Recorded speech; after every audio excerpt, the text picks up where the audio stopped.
My father used his VIP hospital board status to rush his 25-year-old mistress and her son into the emergency room for a scraped knee, while my 4-year-old daughter was having a severe febrile seizure right in my arms. He literally shoved me aside and told me to stop being a dramatic black woman.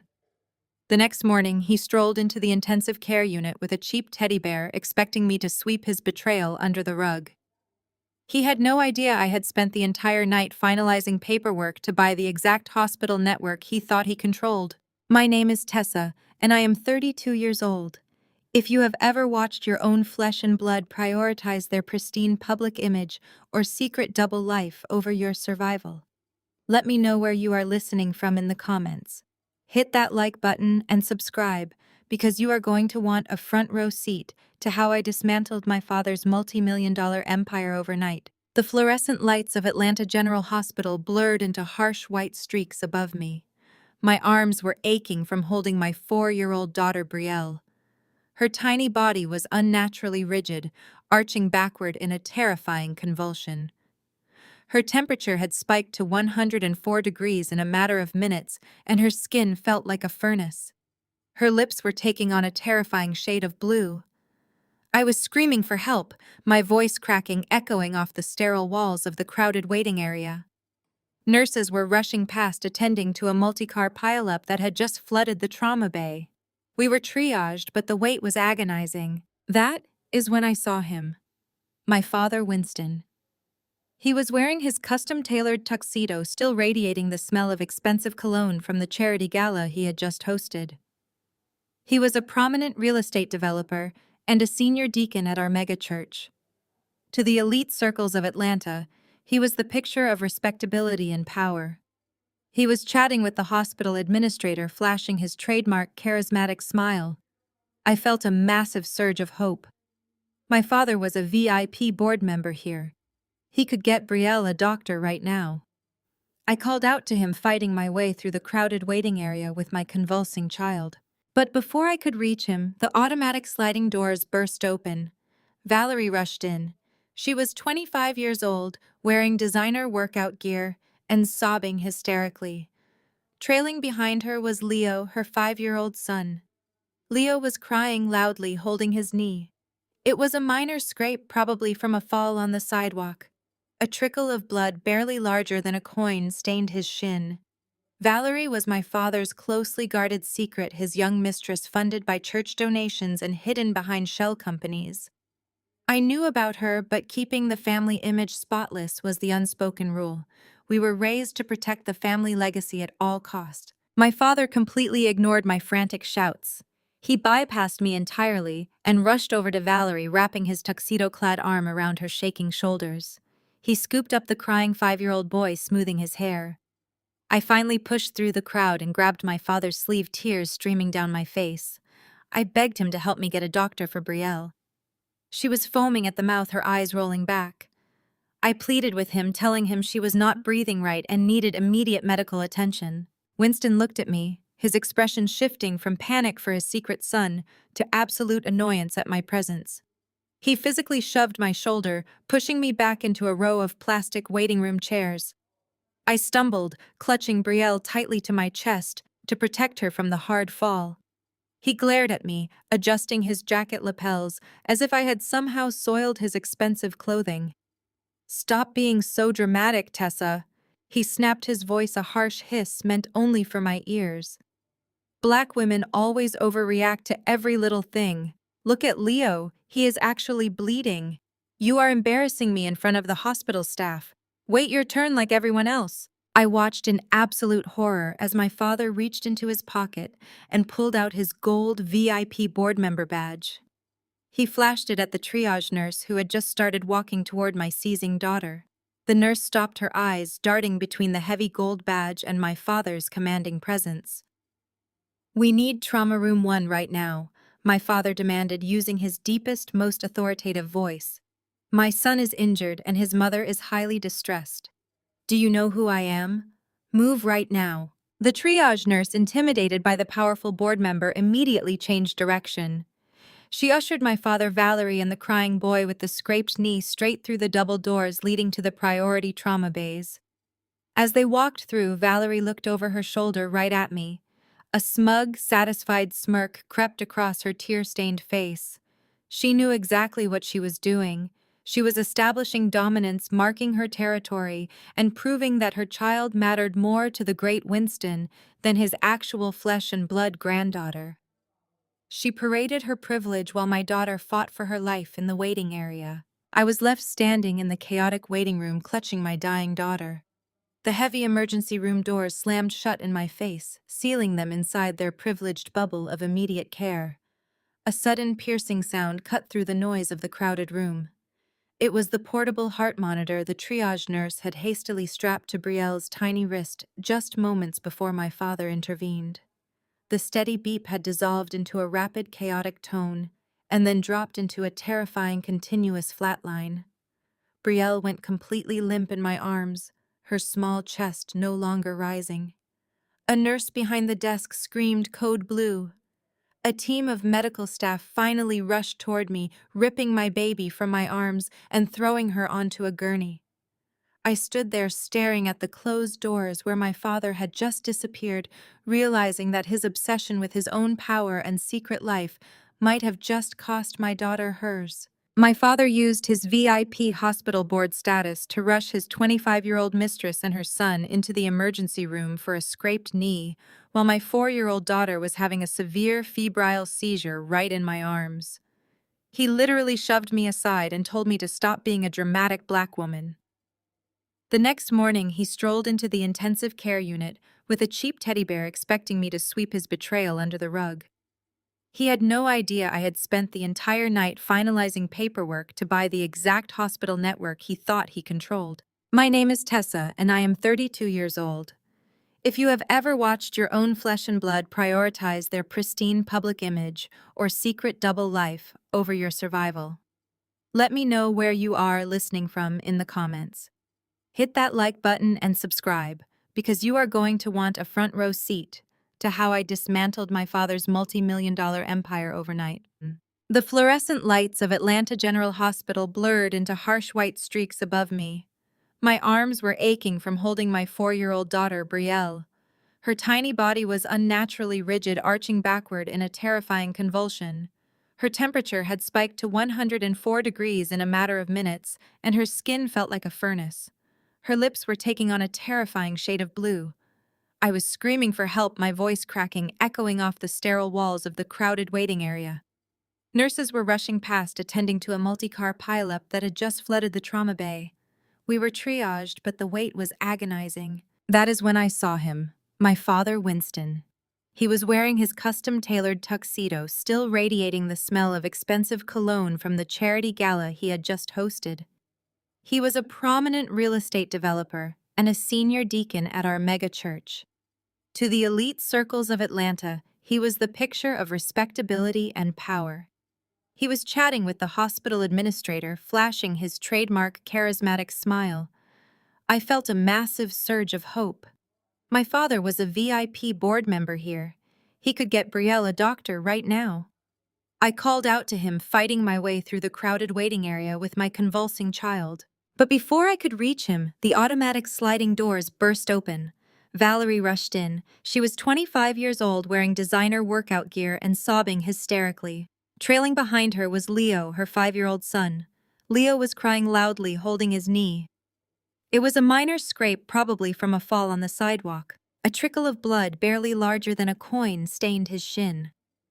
Valerie was my father's closely guarded secret, his young mistress, funded by church donations and hidden behind shell companies. I knew about her, but keeping the family image spotless was the unspoken rule. We were raised to protect the family legacy at all costs.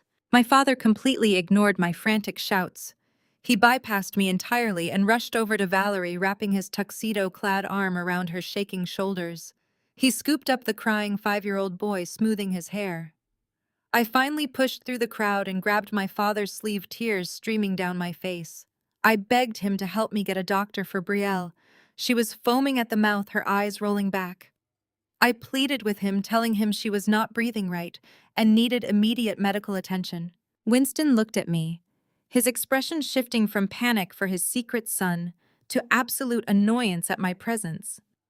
He physically shoved my shoulder, pushing me back into a row of plastic waiting room chairs. I stumbled, clutching Brielle tightly to my chest to protect her from the hard fall. He glared at me, adjusting his jacket lapels, as if I had somehow soiled his expensive clothing. "Stop being so dramatic, Tessa!" He snapped, his voice a harsh hiss, meant only for my ears. "Black women always overreact to every little thing. Look at Leo, he is actually bleeding. You are embarrassing me in front of the hospital staff. Wait your turn like everyone else." I watched in absolute horror as my father reached into his pocket and pulled out his gold VIP board member badge. He flashed it at the triage nurse who had just started walking toward my seizing daughter. The nurse stopped, her eyes darting between the heavy gold badge and my father's commanding presence. "We need Trauma Room 1 right now," my father demanded using his deepest, most authoritative voice. "My son is injured and his mother is highly distressed. Do you know who I am? Move right now." The triage nurse, intimidated by the powerful board member, immediately changed direction. She ushered my father, Valerie, and the crying boy with the scraped knee straight through the double doors leading to the priority trauma bays. As they walked through, Valerie looked over her shoulder right at me.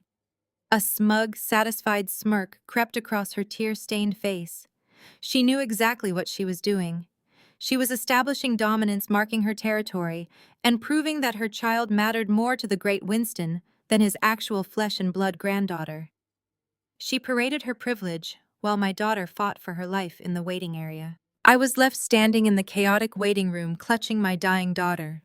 The heavy emergency room doors slammed shut in my face, sealing them inside their privileged bubble of immediate care. A sudden piercing sound cut through the noise of the crowded room. It was the portable heart monitor the triage nurse had hastily strapped to Brielle's tiny wrist just moments before my father intervened. The steady beep had dissolved into a rapid, chaotic tone and then dropped into a terrifying, continuous flatline. Brielle went completely limp in my arms, her small chest no longer rising. A nurse behind the desk screamed, "Code Blue." A team of medical staff finally rushed toward me, ripping my baby from my arms and throwing her onto a gurney. I stood there staring at the closed doors where my father had disappeared, realizing that his obsession with power and secret life might have cost my daughter hers. The heavy glass door of the intensive care family room swung open before my father could even process the reality of his revoked hospital privileges. He was still staring at the exit, his mouth parted in absolute disbelief, when my older brother Andre walked in. Andre was the undisputed golden child of our family, the prized male heir Winston had always wanted. He was dressed in a tailored navy suit that probably cost more than the medical equipment keeping my daughter alive next door. Trailing just a half step behind him was his wife Lauren. Lauren looked completely absurd standing in an intensive care unit. She was wearing pristine white tennis apparel, a pleated skirt, and a visor, clutching a large iced matcha latte. The ice cubes rattled loudly in the quiet room. Neither Andre nor Lauren even glanced toward the massive glass window that separated us from Brielle. They did not ask if my 4-year-old daughter had woken up. They did not ask if her fever had broken. Instead, Lauren let out a heavy performative sigh and walked straight over to my father, placing a comforting hand on his shoulder. She looked at me with the soft, weaponized expression, the kind of look someone gives a wild animal they are trying to pacify. "Tessa, we heard what happened," Lauren said sweetly. "Andre and I just got off the phone with your mother, and we really think you need to take a step back and decompress. You are causing a massive disruption for this family over a simple misunderstanding." I stared at her, my hands gripping the edge of the plastic hospital chair. My daughter was on a ventilator, and my sister-in-law was treating me like I had thrown a tantrum at a country club luncheon. Lauren took a slow sip of her green drink before continuing, completely oblivious to the lethal silence radiating from me. "You have to understand where Valerie is coming from, Tessa. She grew up in a very rough, underprivileged background. She does not have the generational wealth and elite upbringing that you and Andre were blessed with. You need to give her some grace. Honestly, you should just be the bigger black woman here and let this go for the sake of your father's reputation." The sheer audacity of her words hung in the sterile hospital air. Be the bigger black woman. Give grace to the mistress who paraded her child over the nearly lifeless body of my own. My father nodded solemnly, patting Lauren's hand. Listen to your sister-in-law, Tessa Winston said, his chest puffing out again. Lauren has empathy. She understands the bigger picture. You could learn a lot from her poise. I did not scream. I did not cry. The agonizing terror of the past 12 hours crystallized into a freezing, calculated, absolute rage. I stood up slowly. I smoothed the wrinkles out of my own blouse and took a deliberate step toward Lauren. Grace, I repeated softly, letting the word roll off my tongue. Is that what we are calling it now? Tell me, Lauren, is that the exact same grace you used last month when you maxed out 3 of Andre's platinum credit cards to maintain your precious social standing? Lauren's artificially tanned face instantly lost its color. The ice in her plastic cup stopped rattling. She opened her mouth to speak, but no sound came out. I did not break eye contact. I stepped closer, lowering my voice so the precision of my words would cut deeper. Do not stand in front of me and preach about underprivileged backgrounds while you are quietly bankrupting my brother to pretend you belong in our tax bracket. Did you think nobody would notice the $50,000 initiation fee you charged for the Buckhead Country Club, or the fact that you have opened 2 secret lines of credit just to cover the minimum payments on the debt you are hiding from my father? Andre lunged forward, his tailored suit jacket pulling tight across his shoulders. He stepped directly between me and his wife, his face flushed a dark, angry purple. "Shut your mouth, Tessa," he hissed, pointing a manicured finger directly at my face. You have no idea what you are talking about. You are just a bitter, lonely, divorced woman who is jealous of a happy marriage. Do not project your miserable life onto my wife just because you cannot keep a man. I looked at the finger pointing in my face, then looked up into my brother's panicked eyes. He was terrified. He knew that Winston despised financial weakness more than anything else in the world. Our father built his empire on strict financial dominance. If Winston knew his golden boy was drowning in consumer debt to fund his white wife's country club fantasies, Andre's position at the family real estate firm would be terminated before lunch. You are sweating, Andre, I noted casually, tilting my head. It is freezing in this hospital, and you are sweating through your expensive silk shirt. I wonder what the board of directors would say if they knew their future vice president could not even manage his own household budget, let alone a multi-million-dollar commercial portfolio. Winston stepped forward, his eyes narrowing as he looked back and forth between Andre and me. What is she talking about? Andre, my father, demanded, his voice dropping into that dangerous gravelly tone that usually made grown men cower. What credit cards? Are you hiding financial liabilities from me? Andre panicked. He physically stepped into my personal space, trying to use his height and broad shoulders to intimidate me into silence. He raised his hand as if he might actually grab me to shut me up. He was desperate to shift the focus away from his crumbling finances and back to my supposed instability. Before Andre could speak, the heavy hospital door swung open for a 3rd time. I expected to see a doctor or a nurse or maybe even security rushing in to quiet the commotion. Instead, a tall man in a charcoal gray designer suit walked into the family room. Devin. My opportunistic, greedy ex-husband. He had finally bothered to show up to the hospital where his 4-year-old daughter was fighting for her life in the intensive care unit. But Devin did not look at the large glass window. He did not even look at me with an ounce of paternal concern. He walked straight past the front desk, adjusted his expensive silk tie, and moved directly across the room to stand shoulder to shoulder with my brother and my father, crossing his arms and aligning himself completely with the men who were trying to destroy me. He gave me a cold, indifferent stare, making it absolutely clear that our child's survival was completely irrelevant to whatever selfish agenda he was truly here to accomplish. Devin adjusted his expensive silk cuffs and looked down his nose at me with a look of pure contempt. He did not even cast a sideways glance at the heavy glass window separating us from the intensive care unit. His own 4-year-old daughter was lying on a ventilator tangled in a web of plastic tubing and medical wires, but Devin was entirely focused on the leather briefcase he carried. He stepped up next to my father and my brother, forming a solid wall of immaculate suits and suffocating arrogance. He opened his briefcase and pulled out a thick stack of legal documents, thrusting them toward my chest. I looked down at the papers and then back up at the man I had once vowed to spend my life with. He told me that I was a negligent and unfit mother. He actually had the nerve to claim that a child does not just spike a fever and go into severe febrile seizures unless her primary caregiver is failing to provide a safe and healthy environment. His words were precise and practiced clearly rehearsed with his lawyers before he ever set foot in the hospital. He demanded that I sign away my remaining alimony immediately. He claimed my supposed medical temp agency was failing and that my chaotic work schedule was putting Brielle in direct physical danger. If I did not forfeit the alimony and surrender primary physical custody to him, he promised to drag my name through the mud in family court. He stood there smirking, telling me that a single working mother was a terrible look and that he could easily convince a judge that I was unstable. I stared at the three of them. My father, who had prioritized a scraped knee over my daughter's life. My brother, who was embezzling money to fund his wife's country club lifestyle. And my ex-husband, who was using our child's medical emergency as a cheap bargaining chip to save himself a few $1,000s a month. They thought I was trapped.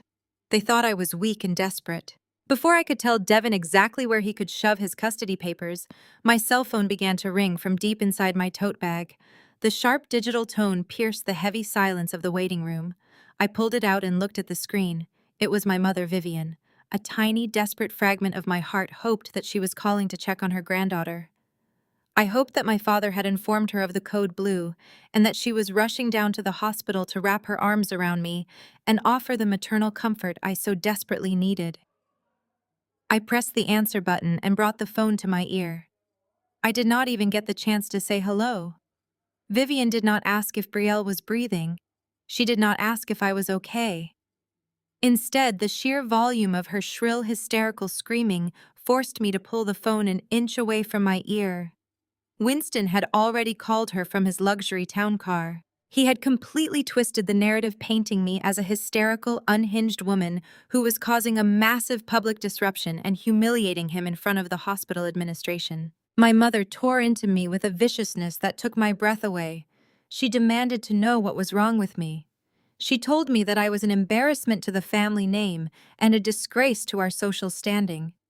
She actually said that Valerie and Leo were a delicate private family matter that required quiet, discreet handling, not a ghetto public spectacle in the middle of a hospital waiting room. I listened to the woman who gave birth to me prioritize respectability politics over the survival of her own grandchild.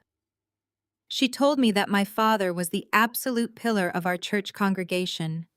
He was a senior deacon, a man of immense wealth and supposed moral fortitude. He could not afford to have rumors circulating about his illegitimate child or his furious daughter. Vivian then laid out her grand solution to this problem. She reminded me of the massive family legacy dinner she was hosting at the end of the month. It was an extravagant, highly publicized event meant to showcase our family's elite status, faith, and philanthropic dominance in Atlanta. My mother delivered her ultimatum with a voice like cracking ice. She ordered me to attend the dinner wearing a smile. She demanded that I publicly accept Valerie and Leo, welcoming them into the family fold in front of the politicians, church elders, and business moguls who would be in attendance. I was to play the part of the gracious, forgiving daughter, smoothing over my father's sins to protect his pristine image. If I refused to play my part, she had a punishment ready. She reminded me of the $10 million trust fund my grandfather had established before he passed away. It was a massive financial safety net meant to be distributed to me on my 35th birthday. Vivian sneered through the phone, telling me that she and Winston controlled the morality clause embedded deep within that trust. If I did not publicly submit to my father and embrace his mistress, they would trigger the clause and cut me out of the $10 million, permanently leaving me with absolutely nothing. She continued to scream, listing all the ways she would ensure I was socially and financially ruined in Atlanta. She promised to have my modest medical staffing agency blacklisted from every major corporate contract in the city. She wanted me entirely dependent on their charity, broken and obedient. I listened to her breathlessly list the ways she would orchestrate my downfall. I looked at the three men standing in front of me, Devin, Andre, and Winston, all waiting for me to break down and surrender to the matriarch's demands. But the tears never came. The last fragile thread binding me to my family snapped, completely dissolving into dust. I did not raise my voice. I did not utter a single word of protest or defense. I simply pressed the red button on my phone hanging up on my mother right in the middle of her toxic tirade. I reached into my tote bag and pulled out my laptop, resting it calmly on my knees. I flipped the screen open, the bright glow reflecting in my dry eyes. I ignored the confused stares of the men standing over me. I logged into the highly encrypted administrative portal of Vanguard Medical Logistics. I bypassed the standard security protocols and accessed the covert financial holding accounts I had quietly established months ago. My fingers flew across the keyboard with absolute precision. With 3 simple keystrokes, I approved a massive covert financial maneuver. I initiated a hostile corporate asset freeze targeting the exact holding company that managed my grandfather's $10 million trust fund. The very money Vivian had just threatened me with was now entirely frozen, locked away in a financial vault that only I had the key to. The transfer was irreversible. My family thought they held all the power because they held the purse strings. They had no idea that I had just bought the entire bank. The heavy mahogany doors of my father's $4 million Buckhead estate loomed before me that following Sunday afternoon. I walked up the sweeping limestone steps, feeling the familiar weight of my family's expectations pressing down on me. My mother had demanded my presence at her grand family legacy dinner, and I had agreed to come. I wore a simple beige dress, keeping my makeup minimal and my expression entirely subdued. I needed them to believe her threat had worked. I needed them to think I was terrified of losing my grandfather's $10 million trust fund. They had no idea the money was already locked away safely behind a corporate firewall they could never breach. The house smelled of roasted lamb and sheer hypocrisy. The extended family was already gathered in the formal dining room. Aunts, uncles, and distant cousins were sipping vintage wine, laughing at whatever empty jokes my father was telling. Vivian, my mother, was floating around playing the perfect hostess. She poured drinks and kissed cheeks, acting as if her husband had not just publicly humiliated her by inviting his 25-year-old mistress to a family dinner. Valerie sat near the head of the long dining table, wearing an expensive silk gown, undoubtedly paid for by the church charity fund. Little Leo sat next to her, playing with a new tablet. When I walked into the room, the conversation dipped for a fraction of a second. My aunts and uncles exchanged knowing glances. They all knew my mother had threatened me with financial ruin. To them, I was the prodigal daughter forced to return home and beg for forgiveness. I kept my eyes lowered and took a seat at the far end of the table away from my father. Andre and Lauren sat across from me. Lauren shot me a sweet smile, raising her wine glass in a silent, mocking toast. Devin was seated right next to my father, looking entirely too comfortable for a man who had not paid child support in 6 months. I simply folded my hands in my lap and waited. As the catered dinner was served, Winston stood up from his carved oak chair. He tapped a silver spoon against his crystal water goblet, commanding the absolute attention of every person in the room. The chatter died instantly. Even the waitstaff froze in place, stepping back against the walls. Winston adjusted his tailored suit jacket and looked out over his assembled family with the smug satisfaction of a king surveying his conquered territory. His voice boomed through the dining room, echoing off the vaulted ceilings as he talked about Black excellence, faith, and the burden of building a legacy that would last for generations. He spoke about how a true legacy requires strength and how a family empire must be guided by a firm male hand. He looked down at me with cold, disappointed eyes, stating that some branches of the family tree had grown weak and undisciplined. Then his gaze shifted to the young boy sitting near him. Winston reached out and placed his hand on Leo's small shoulder. He smiled a wide, triumphant smile and announced that he was formally, legally adopting Leo. He declared that he was changing the boy's last name and placing him at the very top of the family trust, making him a primary heir. The sheer disrespect of making this announcement in front of his actual wife was breathtaking. But Vivian simply clapped her hands, smiling with completely dead eyes. The rest of the extended family immediately followed her lead, erupting into loud applause. My aunts and uncles cheered, praising Winston for securing a male heir to carry on the family business. I sat perfectly still, watching the sickening display of loyalty. They were cheering for the very boy whose scraped knee had taken priority over my daughter's life just a few days ago. But Winston was not finished. He raised his hand to quiet the room and turned his attention to Devon. My father placed his other hand on Devon's shoulder, praising him in front of everyone. He told the room that Devon had always been a good man who understood the importance of family structure and traditional values. Winston announced that as a reward for his unwavering loyalty, Devon was being appointed as the new vice president of acquisitions at his real estate firm. The salary and stock options attached to that position were massive. Devon looked across the table at me with an arrogant smirk.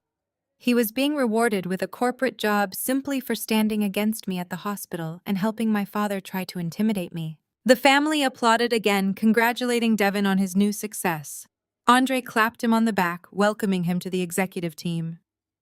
I took a slow, steady breath, keeping my face completely blank. I knew exactly what was coming next. This entire dinner was a staged execution meant to break my spirit in front of a live audience.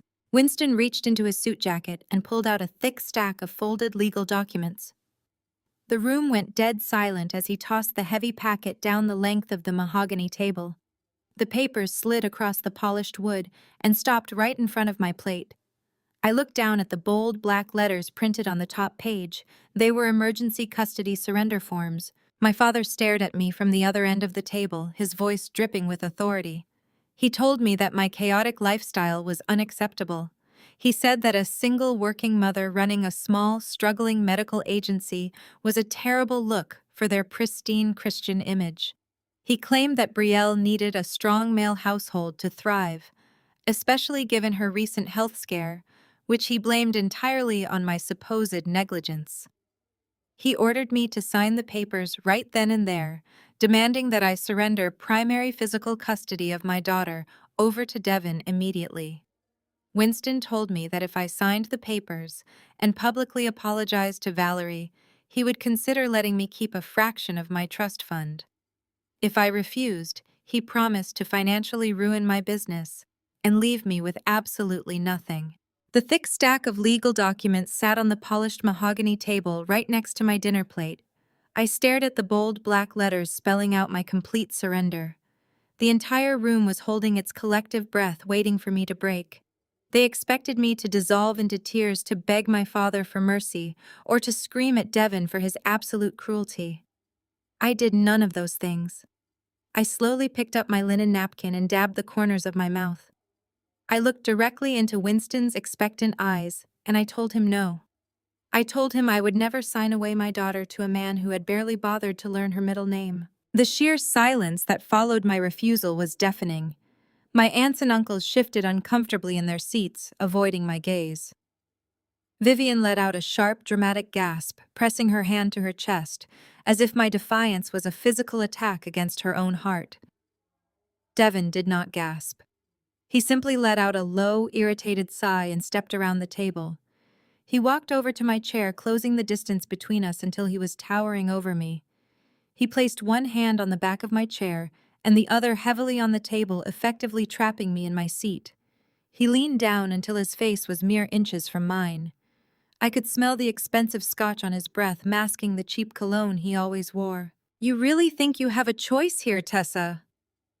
Devon whispered, his voice a harsh hiss, meant only for me, so the rest of the table could only watch the intimidation play out. "You are playing a losing game. You think the family courts care about a struggling single mother running a failing business. I already have a judge in my pocket, a very powerful judge who owes your father a massive political favor from the last election cycle. Winston made one phone call yesterday, and the entire custody ruling was basically written up before the ink even dried. You are going to lose Brielle, and you are going to lose everything else. Sign the papers right now, and save yourself the public humiliation of having a judge declare you mentally unfit and taking away your rights entirely. He was so close I could see the tiny veins in his arrogant eyes. He thought he had me completely cornered. He thought the combined weight of Winston's money and his own manipulation would force me to submit like I always did when we were married. I did not blink. I did not shrink back from his imposing frame. Instead, I slowly reached out my right hand. My fingers wrapped around the delicate crystal stem of my red wine glass. It was a vintage Bordeaux deep crimson and full to the brim. With a calm, deliberate motion, I lifted the glass and tipped it directly over Devon's chest. The dark liquid cascaded out, splashing heavily against his crisp white shirt and his $2,000 charcoal gray suit jacket. The wine soaked into the expensive fabric, instantly staining it a brutal, permanent red. The liquid dripped down his tie and splattered onto his polished leather shoes. Devon let out a loud, shocked shout and jumped backward. He bumped into the chair behind him, frantically pulling the ruined fabric away from his skin like it was burning him. He cursed loudly, his perfectly manicured composure completely shattered in front of the entire extended family. The dining room erupted into absolute chaos. My mother shrieked, jumping up from her seat and knocking her own silver cutlery to the floor. Waitstaff rushed forward with white towels, but Winston waved them away, his face turning a dangerous shade of crimson. Lauren could not contain herself. She jumped up from her chair, her tennis visor bobbing on her head as she pointed a shaking finger at me across the large table. "Are you completely out of your mind?" Lauren screeched, her voice echoing shrilly off the high ceilings and drowning out Devon's cursing. "Look at what you just did. You are acting completely ghetto Tessa. You are so unstable and socially unfit for this family, it is embarrassing to even be in the same room as you. You come into this beautiful home and throw a tantrum like a common street rat, just because you cannot handle the reality of your own failed life. You are a disgrace to the entire family name, and everyone here knows it." I slowly placed the empty crystal glass back onto the table, setting it down with a soft click that somehow cut through all the yelling. I looked at Lauren, and then I looked at my brother Andre, who was standing next to her, trying to puff his chest out and look intimidating. A cold, terrible smile spread across my face. I tilted my head, studying my brother like he was a pathetic specimen under a microscope. "You want to talk about failed lives, Lauren?" I asked, my voice carrying clearly over the commotion, cutting through the noise with absolute precision. "You want to talk about what is truly embarrassing for this family and who is actually socially unfit? I think it is incredibly funny how Andres' recent investment portfolio structures mirror the exact architecture of a classic Ponzi scheme." The entire room froze again. The sound of Devon furiously scrubbing his ruined suit stopped. My mother stopped gasping. Andre completely froze. The color drained from his artificially tanned face, leaving him looking like a terrified ghost. His mouth opened slightly, but he could not formulate a single word. He knew exactly what I was talking about. He knew that I had spent the past week looking deep into the corporate accounts, tracking the massive amounts of money he had been secretly transferring to cover Lauren's ridiculous country club debts and his own failing side projects. He was embezzling hundreds of thousands of dollars from Winston's primary, holding accounts masking the missing funds with fake commercial real estate invoices and forged vendor contracts. I kept my eyes locked on my brother, watching the absolute panic set in and paralyze him. I wonder what the federal regulators would think about those offshore shell companies. Andre. I continued, my voice smooth and conversational, as if we were discussing the weather rather than federal prison. I wonder what Winston will do when he finds out his golden boy is stealing from the family empire to fund his wife's shopping addictions and massive secret liabilities. Andre looked like he was about to vomit right on the expensive Persian rug. Lauren turned to look at him, her face twisting in confusion and sudden fear. She had no idea how deep his financial crimes went or how much danger they were actually in. She just spent the money he stole without ever asking questions. Before Andre could even attempt to stammer out a pathetic defense, Winston exploded. He slammed his heavy fist onto the solid mahogany table with such earth-shattering force that the silverware clattered and a heavy crystal water goblet tipped over, spilling a puddle across the polished wood. Silence! Winston roared, his voice vibrating through the floorboards and making the nearest waitstaff flinch. I will not have this insubordinate garbage in my home. I will not have you sitting at my table threatening your brother with baseless lies just to deflect from your own pathetic failures. My father was breathing heavily, his chest heaving under his tailored suit. He pointed a thick finger at me, his eyes burning with absolute undisguised hatred. He did not care about the truth of what I was saying. He only cared about his total control, and I was the one variable he could no longer dominate or terrorize into submission. You have exactly 72 hours, Tessa. Winston growled, lowering his voice into a lethal vibrating threat that carried across the entire room. You have 72 hours to sign those custody surrender papers and hand that child over to Devon.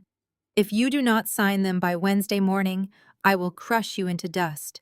I will personally contact every hospital and clinic in this state and make sure your little medical temp agency never receives another contract as long as you live. I will freeze your corporate accounts. I will bury you in so much litigation you will not be able to afford a one-bedroom apartment, let alone a defense lawyer. You will be bankrupt, homeless, and completely alone. 72 hours, Tessa. Make your choice. The morning sun cast long, harsh shadows across the pristine, manicured lawns of Brielle's elite private preschool. I had barely slept a single wink since leaving my father's disastrous legacy dinner the night before. My mind was running a million miles an hour, calculating every single financial maneuver I needed to execute to completely dismantle Winston's sprawling empire. I pulled my car into the circular driveway of the academy and put the vehicle in park. Brielle was still recovering from her terrifying hospital stay, but her pediatricians had finally cleared her for half days to help her regain a sense of normal routine. I was fiercely protective of her, and I wanted to pick her up early just to hold her close. I walked up the winding stone pathways of the academy, gripping my leather handbag tight enough to turn my knuckles white. The air outside smelled of fresh mulch and expensive espresso. I pushed open the heavy oak doors of the preschool reception area. The front office was usually a haven of quiet organization and gentle voices. Today, the atmosphere was tense and chaotic. The head administrator, Mrs. Higgins, looked visibly distressed, standing behind her desk. Standing directly across from the reception desk was Valerie. She was wearing tight designer athletic wear and oversized sunglasses pushed up into her highlighted hair. She was leaning aggressively over the counter, tapping her manicured acrylic nails against the polished wood. She was demanding that they release Brielle to her immediately. I stopped dead in this doorway, listening to the sheer audacity spilling out of her mouth. Valerie was proudly announcing to the bewildered school staff that she was the new stepmother. She claimed that Devon and Winston had legally authorized her to take over all afternoon pickups from now on. She actually had the nerve to tell Mrs. Higgins that I was currently indisposed, dealing with severe mental health issues, and that the prominent family was stepping in to protect the poor child. She spoke with such arrogant authority, expecting everyone to just bow down to Winston's name. I did not yell. I did not run across the room and snatch her by her expensive hair extensions. I simply walked across the reception area, my heels clicking rhythmically against the hardwood floor. Mrs. Higgins let out a massive sigh of relief when she saw me approaching. I stepped directly between Valerie and the front desk, completely blocking her view of the administration staff. I thanked Mrs. Higgins for her diligence and politely asked her to give us a moment of privacy in the adjacent waiting lounge. Valerie stepped back and crossed her arms tightly over her chest. She looked me up and down with that exact same smug, dismissive expression she had worn at the hospital while my daughter was seizing. She clearly thought she had the upper hand today. She thought the 72-hour ultimatum Winston had issued at dinner meant I was currently scrambling and desperate. She smiled at me, showing off her bright white expensive veneers. She told me I was making a fool of myself by dragging this custody battle out.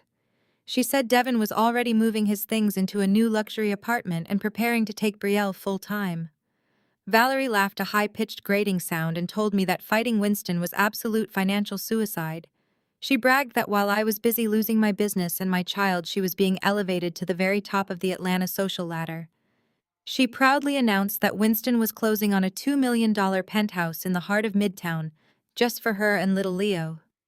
She said the deed was being finalized this very afternoon, and she was going to spend the rest of the day picking out custom Italian furniture with my father's platinum card. She leaned in close to my face and whispered that I should just accept my pathetic defeat. She told me to step aside and let the real family handle things from now on because I was clearly too weak to protect my own daughter. I looked at her. I looked at the smug satisfaction practically radiating from her pores. I did not raise my hand to strike her. I did not raise my voice to match her arrogant tone. I simply leaned forward, invading her personal space, until I was close enough to smell her overwhelming floral perfume. I kept my voice incredibly soft, so the school staff could not hear a single word of the destruction I was about to unleash. I told Valerie that she was completely delusional if she thought a man like Winston would ever put a $2 million piece of prime real estate in her actual name. I watched the confident smile falter slightly on her glossy lips. I explained to her very slowly and clearly that my father hides all of his illicit assets and personal liabilities in a vast network of anonymous shell companies. I told her the exact legal name of the specific holding corporation he was using to purchase that Midtown penthouse. I watched her eyes widen in absolute shock because she recognized the name of the company from the documents she had signed. She knew I was telling the undeniable truth. I did not stop there. I kept my voice at a smooth, deadly whisper. I informed Valerie that unfortunately for her, that specific holding company was currently the primary target of a massive federal investigation. I told her that I had spent the early hours of the morning anonymously submitting a mountain of highly detailed financial ledgers directly to the Criminal Investigation Division of the Internal Revenue Service. I explained that federal agents were currently freezing every single asset tied to that shell corporation, including her precious $2 million penthouse. I watched the blood completely drain from Valerie's artificially tanned face. The smugness evaporated instantly, replaced by raw, unadulterated terror. She opened her mouth, but she could not speak a single syllable. Her acrylic nails dug into the expensive leather of her handbag as her breathing grew shallow and rapid. I smiled at her. It was a cold, empty smile devoid of any mercy. I told her that if she stepped foot in that penthouse, she would technically be trespassing on federally seized property. I whispered that the federal agents do not care about Winston's church standing or his massive real estate empire. I told her they definitely do not care about protecting his 25-year-old mistress from a criminal conspiracy charge. I suggested that if she really wanted to protect her son Leo, she should probably stop bragging about receiving stolen luxury real estate in the middle of a preschool lobby. Valerie stumbled backward. She literally tripped over her own feet trying to get away from me. She looked at me like I was a monster, like I was the most terrifying thing she had ever encountered in her entire privileged life. She did not say another word to Mrs. Higgins. She did not ask about picking up Brielle. She turned around and practically sprinted out the heavy oak doors of the preschool reception area. I walked over to the large bay window and watched her through the glass. Valerie reached her car, but she did not get in immediately. She was standing by the driver's side door, frantically digging through her purse. She pulled out her cell phone with shaking hands and pressed it to her ear. She was pacing back and forth across the asphalt, looking completely unhinged and terrified. She was calling Winston. She was panicking and demanding answers. I stood there watching the very first major crack form in their arrogant alliance. Valerie was realizing that Winston could not protect her and that he was putting her directly in the line of federal fire. She was realizing that my father was using her as a pawn and that she was about to take the fall for his massive financial crimes. The paranoia was setting in deeply, and I knew that panicked phone call would ignite a massive fire of suspicion between them. They thought they had 72 hours to destroy me, but they had no idea the trap was already perfectly set and they were standing right in the middle of it. The morning sun cast long, harsh shadows across the parking lot of my modest suburban office building. I had barely slept a single wink since leaving my father's disastrous legacy dinner the night before and then dealing with Valerie at the preschool. My mind was running a million miles an hour, calculating every single financial maneuver I needed to execute to completely dismantle Winston's sprawling empire. I pulled my car into my assigned spot and took a deep breath. My medical staffing agency was intentionally unpretentious. There were no imported marble floors or crystal chandeliers like the ones that decorated my father's towering corporate headquarters downtown. We had simple gray carpet practical desks and a small waiting area with generic landscape paintings on the walls. I preferred it this way because every single thing in this building belonged entirely to me and nobody could ever take it away. I was sitting behind my desk reviewing the latest placement contracts when the bell above the front glass door chimed softly. Heavy footsteps echoed down the narrow hallway toward my private office. I did not have to look up to know who it was. The arrogant, heavy-footed stride was absolutely unmistakable. My brother Andre walked into my small office, looking entirely out of place in his tailored $3,000 Italian suit. His eyes darted nervously around the room, taking in the cheap filing cabinets and the older computer monitors. He was sweating profusely despite the cool air in the building.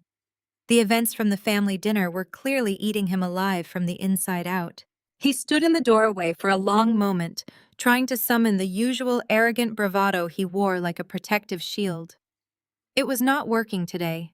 His face was pale, and the dark circles under his eyes told me he had not slept a single minute since I threatened to expose his massive embezzlement scheme at the dinner table. He slowly walked over to the simple wooden chair across from my desk and sat down heavily. He folded his hands in his lap, looking at me with a pathetic attempt at genuine brotherly affection. He started speaking in a low, trembling voice, telling me that he came all the way out here to sincerely apologize. He said that things got completely out of hand at the dinner, and that our father was putting too much pressure on everyone in the family. Andre leaned forward, resting his elbows on my desk, and actually tried to force wet tears into his dark eyes. He told me he was drowning in debt and that his commercial real estate division at Winston's company was failing miserably. He claimed he only took those corporate funds because he was desperately trying to save the family name from public embarrassment. He said Lauren had absolutely no idea how close they were to total bankruptcy and that he was terrified of losing his wife and his lifestyle. I sat perfectly still, letting him spin his elaborate web of pathetic lies. I knew exactly why he was really sitting in my office. Winston was holding a massive executive board meeting the very next afternoon.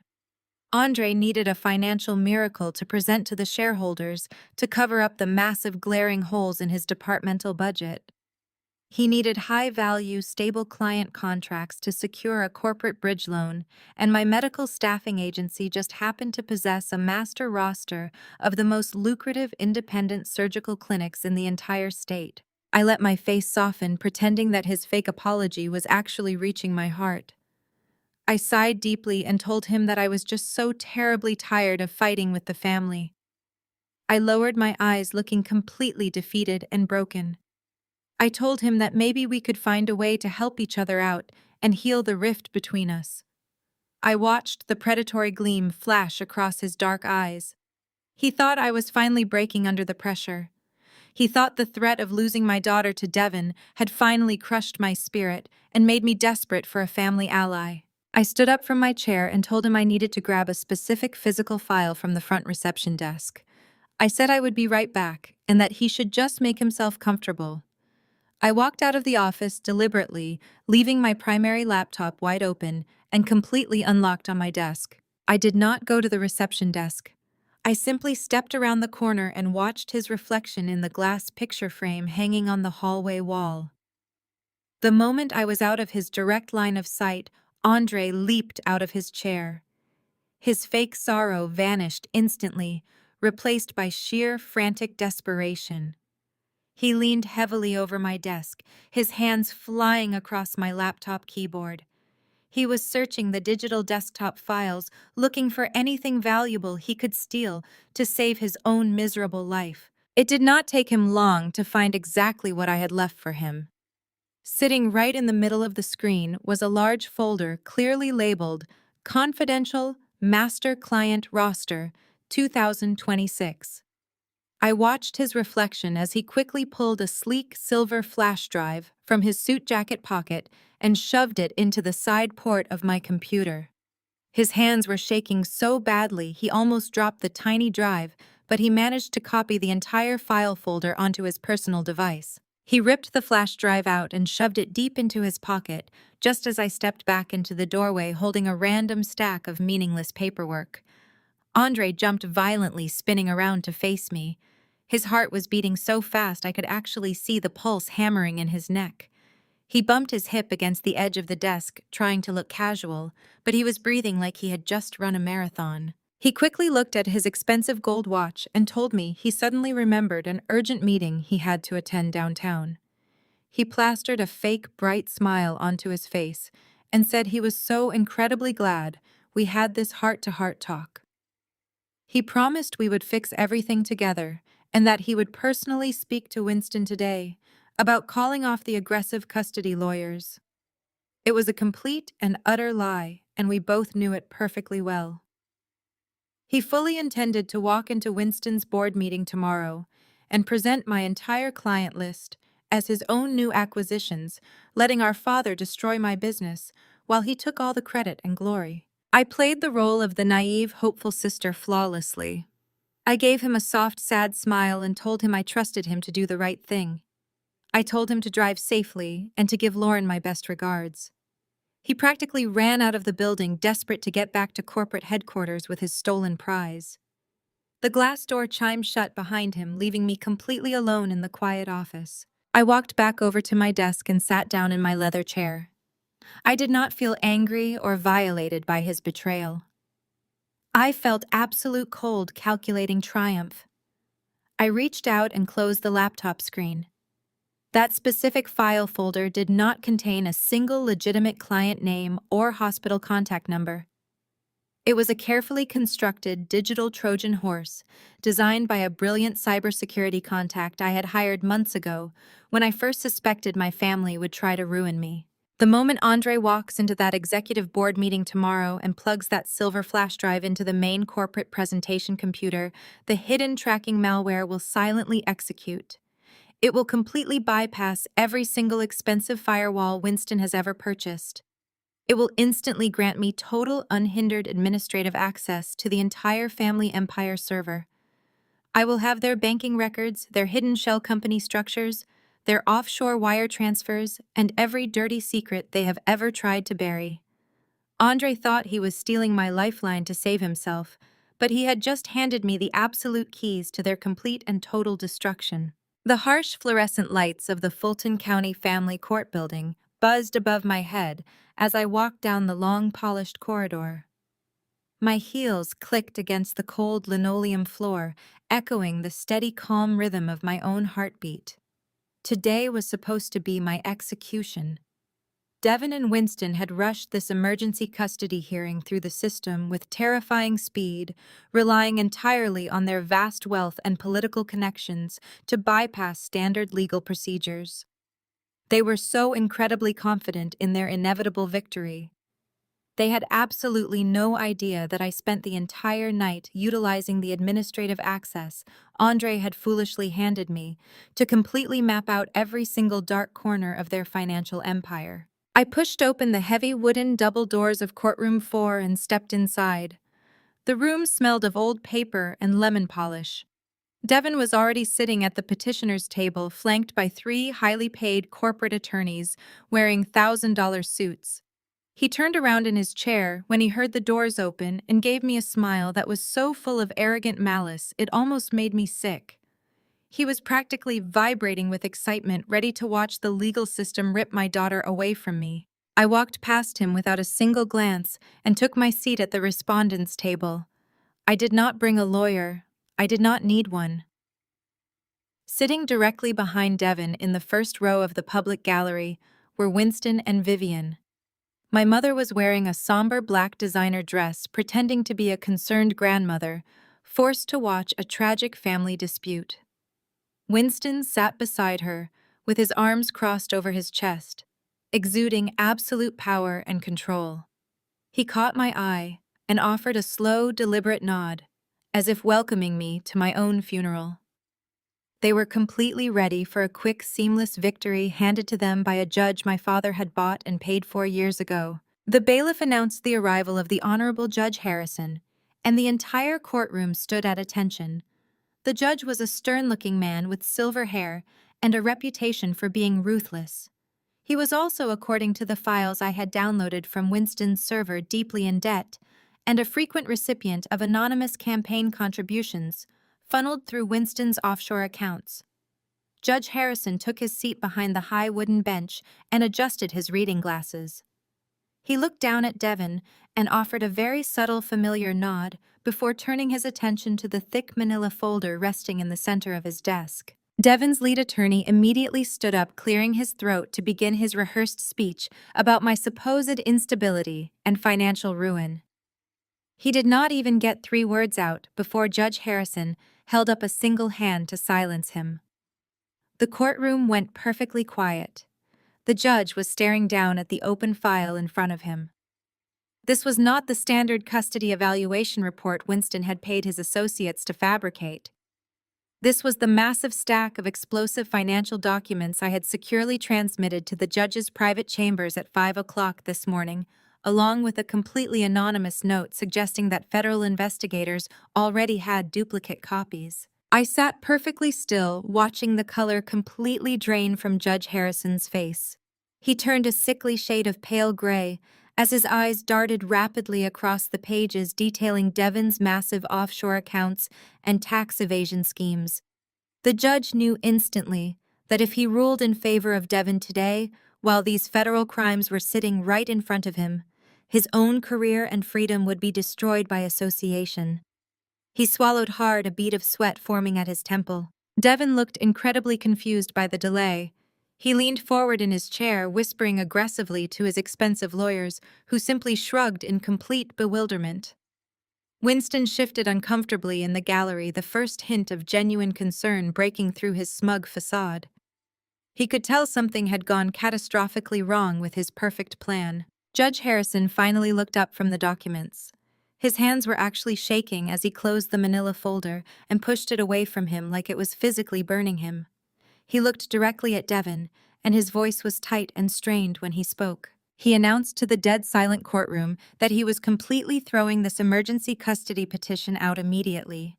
He stated that the court had just been made aware of highly credible and deeply disturbing evidence regarding the petitioner's character and lifestyle. He looked Devon right in the eye and said the words, "gross financial misconduct and massive tax evasion." The judge declared that no responsible court could ever consider granting primary physical custody to an individual currently implicated in such severe federal financial crimes. Devon leaped out of his chair, his face twisting in absolute outrage and pure shock.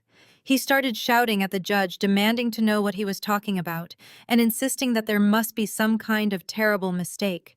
His lawyers scrambled to pull him back down, desperately trying to maintain decorum, but Devon was completely losing his mind. He turned around to look at Winston for help, but my father was staring at the judge in utter horror, realizing that their entire legal strategy had just imploded in a matter of seconds. Judge Harrison banged his wooden gavel against the sounding block, demanding total silence. He told Devon that his behavior in the courtroom only confirmed the court's severe concerns. Then the judge delivered the ultimate killing blow. He stated that given the massive severity of the hidden financial assets and the very real extreme risk of international flight, he had no choice but to protect the minor child involved. Judge Harrison looked out over the stunned room and officially revoked Devon's visitation rights, entirely effective immediately. Devon stood frozen like he had been struck by lightning. His mouth hung open, but no sound came out. The great, powerful executive who had threatened to destroy my entire life was completely neutralized by a single ruling. The judge dismissed the court and practically ran back into his private chambers, desperate to distance himself from my father's toxic empire. The courtroom erupted into frantic, panicked whispers. Winston's face was a mask of pure, boiling fury as he realized his pocket judge had just turned against him to save his own skin. Vivian was clutching her expensive pearls, looking back and forth between her husband and Devon with wide, terrified eyes. I slowly stood up from my table, smoothing down the front of my simple skirt. I gathered my purse with absolute calm, while Devon's lawyers frantically packed their briefcases, eager to escape the disaster. I walked down the center aisle of the courtroom, moving steadily toward the heavy wooden doors. Devon stepped directly into my path, blocking the aisle with his chest heaving. His eyes were wild and desperate.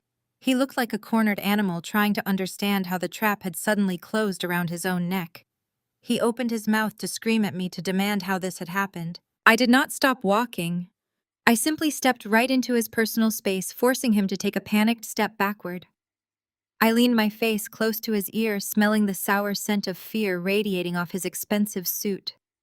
I kept my voice so low that only he could hear the absolute finality in my words. "Did you really think hiding your money in the Caymans was a secret, Devon?" I whispered, letting the words hang in the air between us before walking out of the courtroom and leaving him completely destroyed in my wake. I stepped out of the heavy glass doors of the Fulton County Courthouse and took a deep breath of the warm Georgia air. I did not look back at the absolute chaos I had just left behind in that courtroom. I walked straight to my car, feeling the solid weight of total victory settling deep into my bones. Devon was completely finished, and my daughter Brielle was entirely safe from his toxic grasp. But my ultimate plan was still far from over. While Devon was currently drowning in the terrifying reality of his massive federal crimes, the true architect of my misery was sitting in his pristine corporate office, entirely unaware of the absolute destruction heading straight for his empire. Winston was sitting behind his enormous custom-built walnut desk at the very top of his downtown skyscraper. His office was a massive monument to his own massive ego.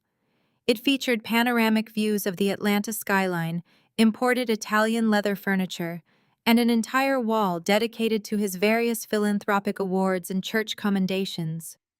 He was seething with pure toxic anger. The news of Devon's catastrophic failure in family court had already reached him, and he was furious that his carefully purchased judge had suddenly grown a conscience and thrown the case out. He paced heavily behind his desk, rubbing his temples, and wondering how a simple custody hearing had devolved into a massive federal tax evasion scandal. He still believed he was completely untouchable. He believed his endless money and his terrifying reputation shielded him from any real-world consequences. The heavy wooden door to his private office burst open without a single warning knock. Winston's chief financial officer, a usually calm and collected man named Robert, practically ran into the spacious room. Robert was sweating profusely, his expensive silk tie hanging loose around his neck and his suit jacket unbuttoned. He was clutching a thick stack of corporate folders to his chest, breathing heavily, as if he had just sprinted up all 40 flights of stairs to reach the executive suite. Winston immediately stopped pacing, his dark eyes narrowing at the blatant disrespectful intrusion. He demanded to know why Robert was bursting into his private sanctuary, looking like a terrified hunted animal. Robert dropped the heavy stack of folders directly onto Winston's pristine desk. His hands were shaking violently as he delivered the catastrophic news. He told Winston that the massive downtown hospital construction project had been completely halted effective immediately. Winston stared at his chief financial officer in absolute stunned shock. The downtown hospital expansion was the absolute crown jewel of his entire real estate portfolio. It was a $300 million project that was supposed to solidify his family legacy for the next 5 decades. He had already planned the lavish ribbon-cutting ceremony and invited the governor. Winston demanded an immediate explanation, his booming voice shaking the expensive framed artwork hanging on the office walls. Robert wiped the thick sweat from his forehead and explained that their primary medical equipment supplier had just pulled their massive distribution contract without a single word of warning. He told Winston that the supplier was absolutely refusing to deliver the millions of dollars worth of surgical equipment, diagnostic machines, and specialized pediatric beds required to finish the brand new hospital wing. Without those critical medical supplies, the entire construction project was in direct violation of their city development permits. The city council was already threatening to pull their municipal funding and revoke the commercial zoning rights entirely, which would bankrupt the entire commercial division. Winston felt his face flush with dark, violent anger. He completely refused to accept this pathetic defeat. He believed that every single person in this city could be bullied, bought, or intimidated into total submission. He grabbed his heavy desk phone and aggressively dialed the private direct number of the supplier chief executive officer. Winston did not even wait for a polite greeting when the man answered the line. My father launched into a vicious, terrifying tirade. He used his booming, authoritative voice to threaten the man with absolute total financial ruin. He name-dropped his powerful position on the church elder board, his deep political connections in the mayor's office, and his massive network of wealthy philanthropic friends. He demanded that the medical supplier reinstate the massive contract immediately or face the total destruction of his company, his reputation, and his family legacy. Winston fully expected the man on the other end of the line to cower and apologize profusely. He expected the usual pathetic groveling he received from anyone he threatened to destroy. Instead, the supplier remained completely silent until Winston finally finished his aggressive, unhinged rant.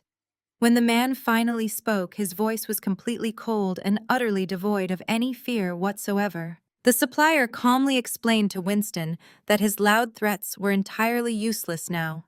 He stated that his medical manufacturing company no longer had any direct control over who received their specialized equipment in the entire southern region. He told Winston that their entire regional distribution network was now exclusively managed by a massive, quiet logistics firm called Vanguard Medical Logistics. The supplier explained that Vanguard had just swooped in and purchased the absolute exclusive rights to the entire medical supply chain for the state using massive amounts of untraceable capital.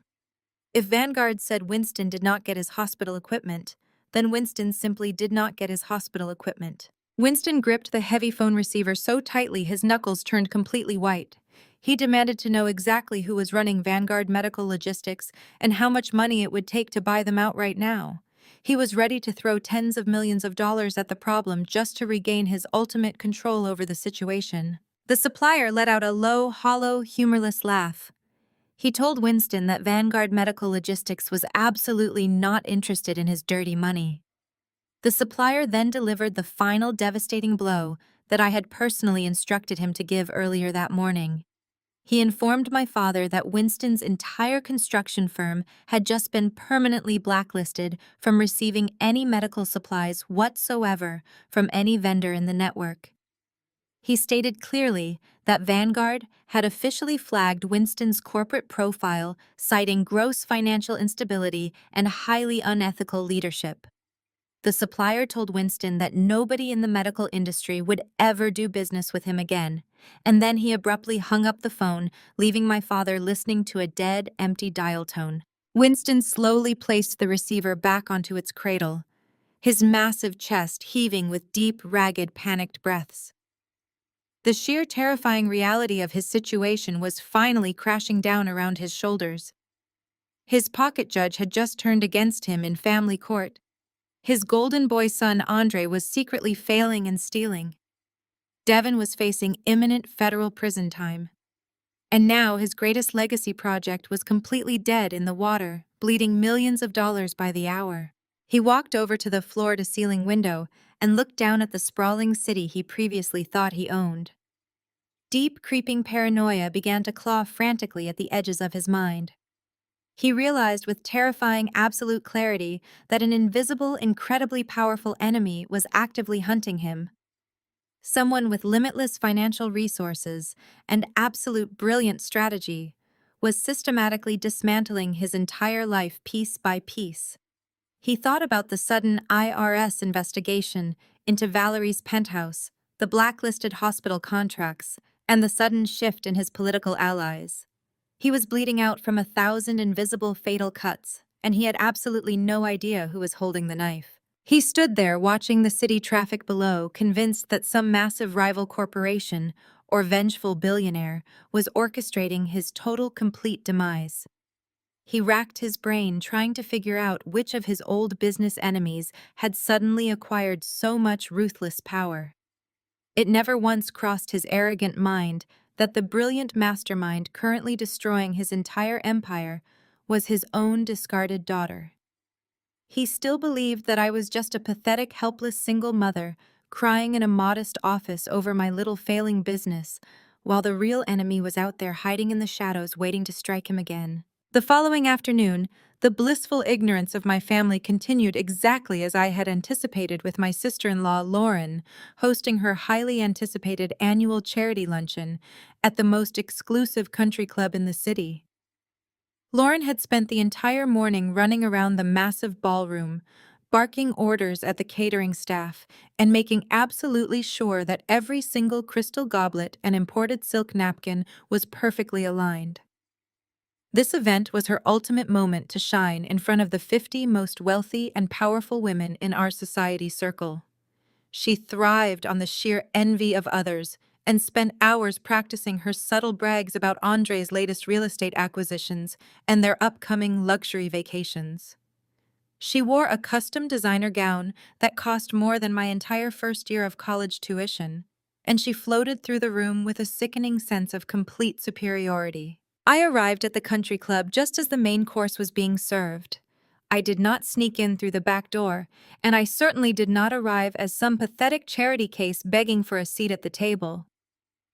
I walked through the grand double doors as the personal invited guest of Eleanor Vance, the chief executive officer of the largest medical research foundation in the entire state.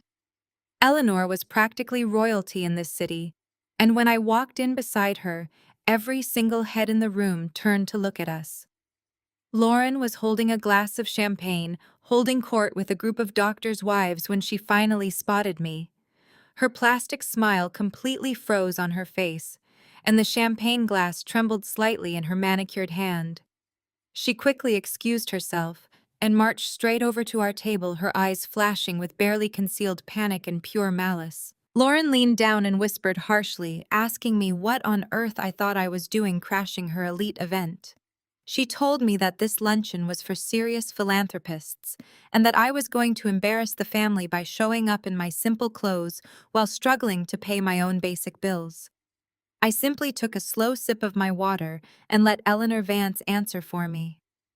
Eleanor smiled coldly and informed Lauren that I was her newly appointed lead medical logistics consultant and that my brilliant business strategies had just saved her foundation millions of dollars. Lauren looked like she had just been slapped across the face. She let out a tight, nervous laugh and quickly retreated back to the safety of her wealthy friends. But I could see the wheels spinning desperately in her head. She spent the rest of the luncheon actively trying to exclude me, speaking loudly about luxury yachts and expensive private schools, making sure everyone knew that I was just the poor, unfortunate sister who could not keep her life together. She had absolutely no idea that her perfect fake reality was about to shatter into a million irreparable pieces. As the event began winding down and the wealthy guests started preparing to leave, the head of the elite catering company approached Lauren. He was a notoriously strict and demanding vendor who catered exclusively to the absolute highest tier of society, and he was holding a very thick leather billfold. He quietly informed Lauren that the final balance for the extravagant 5-course meal and imported champagne was due immediately. Lauren smiled grandly, making sure that the circle of elite women around her could see how effortlessly she handled such massive expenses. She reached into her designer purse and pulled out her heavy platinum credit card, handing it over with a practiced, elegant flourish. The caterer stepped away to a small terminal near the entrance to process the payment. Less than 2 minutes later, he returned to Lauren's table, and his expression was no longer polite or accommodating. He leaned down and quietly told Lauren that her card had been declined. Lauren's face flushed a brilliant shade of crimson. She let out a loud artificial laugh, waving her hand dismissively and telling the women around her that the bank must have placed a fraud alert on the account because of her massive shopping spree the day before. She quickly dug into her purse and handed him a different premium card from a completely different bank. The caterer walked away again, and the women at the table exchanged subtle, knowing glances. The air in the room suddenly grew incredibly tense. When the caterer returned for the second time, he did not bother to whisper. He placed the card on the table and stated clearly and loudly that this card had also been completely declined. He added that the terminal specifically indicated the accounts had been frozen by the issuing bank. The quiet murmurs around the ballroom instantly stopped. 50 of the most powerful women in the city turned to stare in absolute dead silence as Lauren began to panic. She frantically pulled out her phone, her hands shaking violently as she tried to open her banking app. The screen loaded to show bright red warning banners indicating zero available balance and total account suspension across every single card in her name. She started stammering out pathetic excuses about banking errors and administrative mistakes, but the caterer folded his arms and demanded his money right now, threatening to call the authorities for theft of services. This was the exact moment I had been waiting for all afternoon. I slowly stood up from my seat beside Eleanor Vance and walked calmly across the silent ballroom. The click of my shoes echoed off the marble floor, sounding like a ticking clock, marking the final seconds of Lauren's social life. I stopped right next to her trembling form and calmly pulled a sleek, heavy black card from my simple clutch. I handed the card directly to the caterer and smiled. I spoke in a clear, bright voice carrying perfectly across the dead silent room. I told the caterer to put the entire balance on my account. Then I looked down at Lauren, who was staring at me with wide, terrified eyes, and I delivered the final devastating blow. "Do not worry, Lauren," I said, projecting my voice so every single elite woman in the room could hear me loud and clear. We all know Andre's accounts were frozen yesterday for massive corporate embezzlement. The collective gasp that ripped through the ballroom was absolutely deafening. Women physically stepped back from Lauren's table as if her sudden financial ruin was a contagious disease. The whispering exploded into a frantic buzz of scandalized gossip. People were already pulling out their phones to text their husbands and friends about the spectacular public downfall of the golden couple. Lauren's carefully crafted fake life disintegrated right in front of her eyes. The sheer absolute humiliation was too much for her fragile ego to process. Her face crumpled, her chest heaving with desperate, panicked sobs. She covered her face with her hands and literally ran out of the ballroom, her expensive heels slipping on the marble floor as she fled from the stares of the very women she had spent years trying to impress. I calmly signed the catering receipt and walked back to my table feeling completely weightless. Meanwhile, out in the parking lot, Lauren was hysterically screaming into her phone. She had called Andre demanding to know why her cards were frozen and why I was publicly accusing him of federal crimes.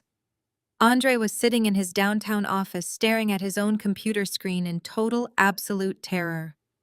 He was frantically trying to access the offshore accounts he had set up to hide his stolen money, but every single password had been changed and the accounts were completely drained. He realized with sickening clarity that the flash drive he had stolen from my office had not saved him at all. It had completely doomed him. He dropped his phone on the desk and dialed Winston in a sheer blind panic, finally realizing that they were completely financially ruined and entirely at my mercy. The panicked phone call from Andre echoed through the cavernous space of Winston's penthouse office like a death knell. Winston stood frozen by his panoramic window, listening to his golden boy son openly weeping through the receiver, babbling incoherently about frozen offshore accounts and a public humiliation at the country club. The reality of the situation was a bitter pill that my father absolutely refused to swallow. In his rigid, arrogant mind, the Winston family simply did not fail, and they certainly did not bleed out in the public eye for all the high society gossips to see. He slammed the phone down onto his desk, severing the connection with Andre, and immediately began pacing the length of his expensive imported rug. His empire was actively crumbling. The hospital contracts were dead, his pocket judge had turned coward, and now his carefully maintained social standing was being openly mocked in country club dining rooms. But Winston was a man who had built his entire life on the absolute power of grand illusions and intimidation. If the public thought he was weak, he would simply blind them with an overwhelming display of raw financial power. He aggressively pressed the intercom button on his desk and summoned my mother to his office. Vivian arrived less than 10 minutes later, looking pale and fragile, clutching her designer purse like a protective shield. She had already heard the vicious rumors spreading through her elite group chats about Lauren's declined credit cards. Winston did not even offer her a seat. He stood over her and delivered a cold, absolute command. He instructed Vivian to immediately begin organizing the most extravagant, massive event the city had ever witnessed. He called it the Winston Family Legacy Gala. He told her to book the grand ballroom at the Plaza Hotel, to hire a Michelin star catering team, and to send out gold-embossed invitations to every single politician, hospital board member, and corporate ally they possessed. Vivian looked terrified, pointing out that an event of that magnitude would cost hundreds of thousands of dollars that they perhaps did not currently have liquid. Winston slammed his fist against the desk, demanding she follow his orders without question. He believed that if he threw a massive celebration of his own legacy, the wealthy elite would immediately dismiss the rumors of bankruptcy and embezzlement as nothing more than petty, jealous gossip. He needed the city to see the Winstons drinking champagne and laughing as if they owned the world. But Winston needed one more crucial piece to complete his desperate illusion of absolute family unity. He needed the prodigal daughter to publicly return to the fold, broken and defeated. He truly still believed that I was just a struggling single mother clinging to a tiny medical staffing agency. He completely convinced himself that the frozen accounts and the blacklisted contracts were the work of some shadowy corporate rival, and that my involvement in exposing Andre was just a pathetic, lucky coincidence. He thought I was drowning in debt from the legal fees of the custody battle, and he saw an opportunity to crush my rebellious spirit once and for all. He wanted to put me on display like a hunting trophy, to prove to his investors that he could control absolutely everything in his orbit, including his defiant, treacherous daughter. The summons arrived the very next morning via his personal courier, demanding my immediate presence at his corporate headquarters. I did not ignore it. I wore a simple gray tailored suit and walked through the towering glass doors of his building, feeling completely untouchable.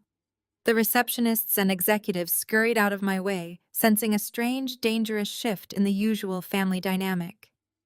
I took the private elevator all the way up to the executive suite and walked straight into his office without knocking. Winston was sitting behind his massive walnut desk, looking incredibly smug and self-satisfied.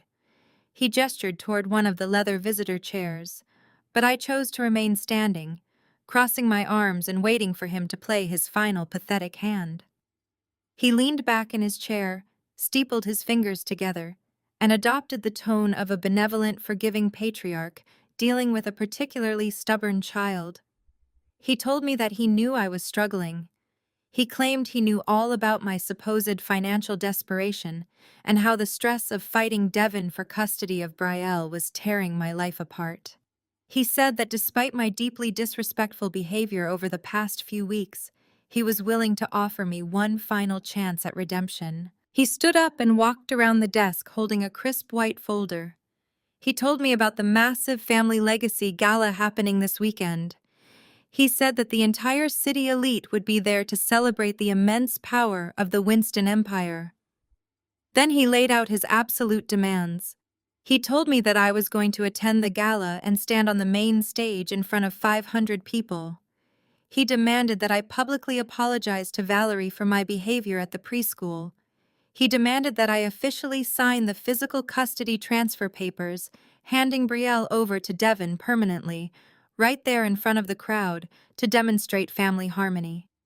He said that in exchange for my absolute public submission, he would generously bail me out of my failing medical business, and pay off my imaginary debts, keeping me safe from the streets. He actually reached into the folder and pulled out a single sheet of heavy stationery paper, handing it to me with a condescending smirk. It was a printed script. My father had literally written out the exact humiliating words he expected me to read into the microphone at his grand party. The script detailed how I had lost my way, how I was unfit to lead, and how I owed everything I had to the glorious, magnanimous Winston family. He told me to take it home to memorize it perfectly and to be ready to fall in line. He said if I refused this generous offer, he would personally see to it that I ended up homeless and completely alone with absolutely no access to my daughter ever again. I stood there in his opulent office holding the physical proof of his absolute raging narcissism. I looked down at the printed words detailing my own forced surrender, and then I looked up at the man who had spent 30 years trying to make me feel small. He was entirely blind to the massive predator standing right in front of him. He had absolutely no idea that the very ground beneath his expensive leather shoes had already been completely hollowed out by my hands. He did not realize that the catering company he forced my mother to hire was secretly owned by a subsidiary of my logistics firm, or that the very hotel he booked was heavily leveraged against the debts I had just purchased. I let a slow, chilling smile spread across my face. I carefully folded the script and slid it into my suit jacket pocket, maintaining absolute, unbroken eye contact with my father. I let my voice drop to a smooth, deadly calm that carried perfectly across the quiet space of his office. "I will be there, Dad," I said softly, watching a brief flicker of confusion cross his arrogant features. "I have a very special presentation planned." I turned on my heel and walked out of the executive suite, leaving him completely unaware that he had just personally invited his own executioner to the main stage. The grand ballroom of the Plaza Hotel was transformed into a blinding sea of crystal and gold. Winston had spared absolutely no expense to construct his ultimate illusion. Thousands of imported white roses spilled over the edges of every single table, filling the massive room with a heavy, sickeningly sweet perfume. A live string quartet played softly in the corner, while waiters in pristine white jackets circulated through the crowd, carrying silver trays loaded with expensive caviar and vintage champagne. It was a breathtaking display of raw financial power designed specifically to blind every single person in the room to the rotting decay hiding just beneath the surface. The guest list was a careful curation of the most powerful and influential figures in Atlanta. There were state senators, local politicians, wealthy real estate developers, and powerful members of the hospital board. The senior elders from my father's megachurch sat at a prominent table near the front, dressed in their finest tailored suits. They were all completely captivated by the grand spectacle, entirely unaware that the opulent ground they were standing on was already crumbling beneath their feet. The absolute sweetest irony of the entire evening was the simple fact that the elite catering company providing the decadent food and the flawless service was a direct subsidiary of my own logistics firm. Winston was literally paying my company to fund his own pathetic cover-up. I stood quietly near the back of the ballroom, observing my family as they desperately tried to play their assigned roles. Andre and Lauren looked physically ill. They were standing near the bar clutching their champagne flutes with white knuckles. Lauren's eyes darted around the room with sheer naked terror, terrified that someone might mention her declined credit cards or the freezing of their corporate accounts. Andre was sweating through his expensive tuxedo, looking like a man walking straight toward the gallows. They knew they were completely financially ruined, but they were forced to smile and nod, performing for a crowd they could no longer afford to impress. My mother, Vivian, stood rigidly near the main stage. She wore a heavy diamond necklace and a frozen artificial smile that did not reach her tired eyes. She was playing the role of the dutiful, supportive matriarch, but I could see the deep strain in her posture. She knew the empire was bleeding, but she was too terrified of Winston to do anything but obey his commands. Devin and Valerie were standing right at the front of the room, absorbing the attention like greedy sponges. Devin looked incredibly smug, wearing a custom-tailored suit and acting like he already owned the entire Winston enterprise. He truly believed that his emergency custody hearing was just a temporary setback and that tonight would secure his ultimate victory over me and my daughter. Valerie clung tightly to his arm, wearing a flashy designer gown that left very little to the imagination. She was practically glowing with arrogant triumph, looking down her nose at the other guests and pretending she was already the new queen of the family. Winston was completely in his element. He moved through the crowded ballroom like a victorious king holding court. He shook hands with politicians, patted the church elders on their shoulders, and projected an aura of absolute invincibility. He truly believed his massive display of wealth had successfully buried the rumors of his impending collapse. He caught my eye from across the room and gave me a condescending smirk, fully expecting me to surrender everything to him tonight. I wore a simple but incredibly sharp emerald green gown. I did not wear any flashy jewelry or heavy makeup. I did not need to hide behind expensive accessories because I was the only person in the room holding real absolute power. My heart beat with a slow, steady, calm rhythm. I felt absolutely no fear and no hesitation. The string quartet suddenly stopped playing, and the heavy ballroom lights dimmed slightly. Winston walked up the short flight of stairs to the main stage and stepped up to the crystal podium. He tapped the microphone, and the entire room fell into an immediate, respectful silence. He looked out over the sea of wealthy faces and began his grand, hypocritical speech. His deep, booming voice filled the ballroom as he spoke passionately about the unbreakable strength of the Winston family legacy. He talked about Black excellence, about building generational wealth, and about the profound importance of deeply rooted faith. He seamlessly wove scripture verses into his corporate bragging, painting himself as a humble servant blessed by God to lead his community.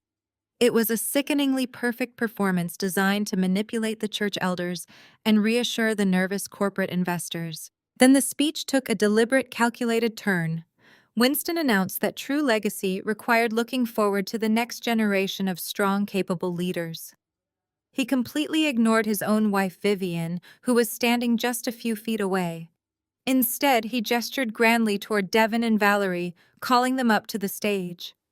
He praised Devin as a brilliant visionary and the true future of the corporate empire. He introduced Valerie as Devin's beautiful, devoted partner, officially elevating the woman who had destroyed my marriage right in front of Atlanta high society. Vivian looked down at the floor, her face burning with deep public humiliation as Winston blatantly disrespected her to praise his new favored children. Devin and Valerie stood proudly beside Winston, soaking in the applause from the deceived crowd. Winston held up his hands to quiet the room again. He put on a deeply dramatic mask of fatherly sorrow and forgiveness. He told the crowd that every great family faces internal struggles and that true faith requires healing past divisions. He looked directly at me standing in the back of the room and called my name out loud. He invited his prodigal daughter to come forward and publicly reunite with the family. The crowd parted, creating a clear path for me to walk down the center aisle. Hundreds of eyes watched me as I moved steadily toward the stage. My steps were completely silent on the thick carpet. I walked up the stairs and stood next to the podium facing my father. Winston reached into his jacket pocket and pulled out the folded script he had forced on me the day before. He placed it on the podium right next to the physical custody transfer documents he expected me to sign. He handed me the microphone, his eyes completely hard and merciless, demanding my total submission. I took the microphone from his hand. I looked at the printed script, and then I looked directly at Devin and Valerie, who were wearing matching smiles of arrogant victory.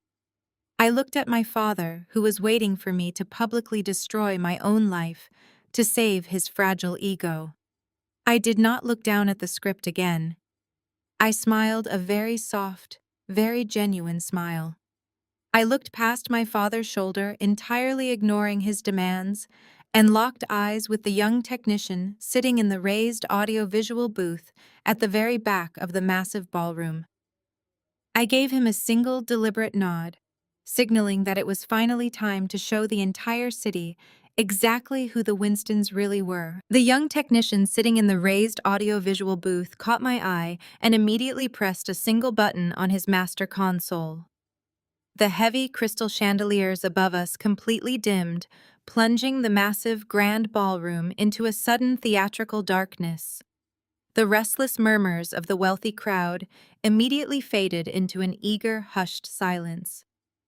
Winston stepped back from the podium and folded his arms across his chest, a smug and deeply satisfied smile plastered across his arrogant face. He fully expected the three massive LED screens, suspended behind the stage, to light up with a highly produced corporate montage. He thought the crowd was about to see a heartwarming slideshow of carefully curated photographs showing our family smiling at charity galas and cutting ribbons at children's hospitals. He wanted them to see the ultimate visual proof of his flawless patriarchal legacy before I read my pathetic forced apology. Instead, the screens crackled to life with a harsh, bright, sterile light that made several people in the front row physically flinch.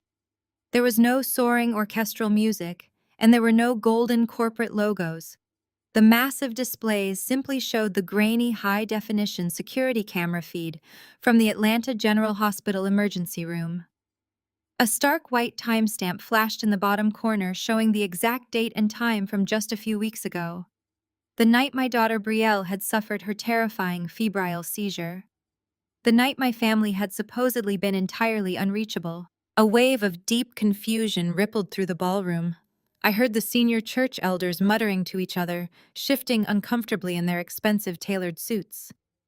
Winston uncrossed his arms, his smug smile instantly dropping into a deep, violent scowl. He stepped toward the podium, opening his mouth to demand what was going on. But before he could speak, the crystal-clear audio from the hospital's upgraded security system began echoing through the massive ballroom speakers. The footage showed the crowded, chaotic emergency room waiting area. Then the automatic sliding doors violently burst open. The massive screens showed a terrified, exhausted version of me sprinting into the hospital, clutching my tiny daughter to my chest. Brielle's small body was visibly convulsing in my arms, her eyes rolled back and her skin a terrifying shade of blue. My recorded voice ripped through the silent ballroom, screaming desperately for a doctor, screaming that my baby was not breathing. The wealthy guests in the ballroom gasped collectively. Some of the women covered their mouths in sheer horror, watching the raw, unedited terror of a mother fighting for her child's life. But the true horror was not my panic. The true horror was what the camera captured next. The footage clearly showed Winston already standing in the emergency room triage line. He was not there looking for us. He was standing next to a beautiful woman who was easily 20 years younger than my mother, Vivian. She was heavily dripping in diamonds that I immediately recognized as pieces from my father's supposedly private collection. Standing between them was a young boy who looked exactly like Winston, crying loudly over a simple scraped knee. On the massive screens, the entire city watched as I ran directly toward the triage desk, blindly seeking help. I was sobbing, carrying my seizing child, and I accidentally bumped into the young boy's shoulder. The ballroom watched in absolute dead silence as the great revered patriarch of the Winston family reacted. The camera perfectly captured my father turning around with an expression of pure, violent disgust. He did not reach out to help his dying granddaughter. He did not call for a doctor. Instead, Winston raised his massive hands and aggressively shoved me backward. The force of his violent push sent me stumbling hard against a row of plastic waiting room chairs, still desperately clutching Brielle's convulsing body to my chest to protect her from the impact. Then his voice boomed through the ballroom speakers, echoing off the crystal chandeliers with terrifying clarity. The hospital's audio captured every single word of his hateful, furious rant. "Black women always overreact," Winston snarled on the recording, completely oblivious to the fact that he was talking about his own daughter and granddaughter. "Get her out of the way before she upsets my boy." The footage showed Winston wrapping a protective arm around his mistress and his secret son, turning his back completely as a team of nurses finally rushed past him to rip Brielle from my arms and load her onto a crash cart. The reaction inside the Plaza Hotel ballroom was unlike anything I had ever witnessed. It was not just a gasp. It was a physical, violent recoil from 500 of the most powerful people in the state. The sheer, unadulterated disgust radiated through the room like a shockwave. The senior church elders who had just listened to Winston's hypocritical speech about faith and family values looked like they were going to be physically sick. Several prominent politicians who had heavily backed my father's real estate ventures immediately stood up from their tables, their faces tight with absolute outrage, aggressively signaling their aides to get them out of the building. I looked over at my mother. Vivian was standing completely frozen near the edge of the stage. She was not looking at me or the seizing child on the screen. She was staring with wide, hollow eyes at the young, beautiful woman and the little boy that her husband had just called his own. The ultimate golden facade of her perfect marriage had just been ripped away, revealing decades of lies and betrayal in front of the entire city. Devin and Valerie looked utterly terrified, shrinking back into the shadows of the stage, realizing that the sinking ship they had attached themselves to was currently plunging into the absolute darkest depths of the ocean. Winston turned a deep, terrifying shade of purple. The veins in his thick neck bulged as the reality of his total public destruction finally hit him. His entire carefully purchased reputation, his philanthropic awards, his church standing, his corporate empire. It was all completely incinerated in less than 2 minutes of raw, undeniable truth. He lunged toward the edge of the stage, pointing a shaking, furious finger up at the audio-visual booth. He screamed at the top of his lungs, his voice cracking with raw panic, demanding that the technicians cut the power immediately. He ordered them to turn off the screens and shut down the speakers, threatening to fire every single person in the building. He waved his arms like a madman, trying to physically block the massive screens with his own body. But the screens did not go dark. The footage simply looped, freezing on a massive high-definition close-up of Winston's face twisted in pure racist disgust as he looked down at his own seizing granddaughter. The power would not cut because my logistics team had already locked the entire visual system, rendering the manual overrides completely useless.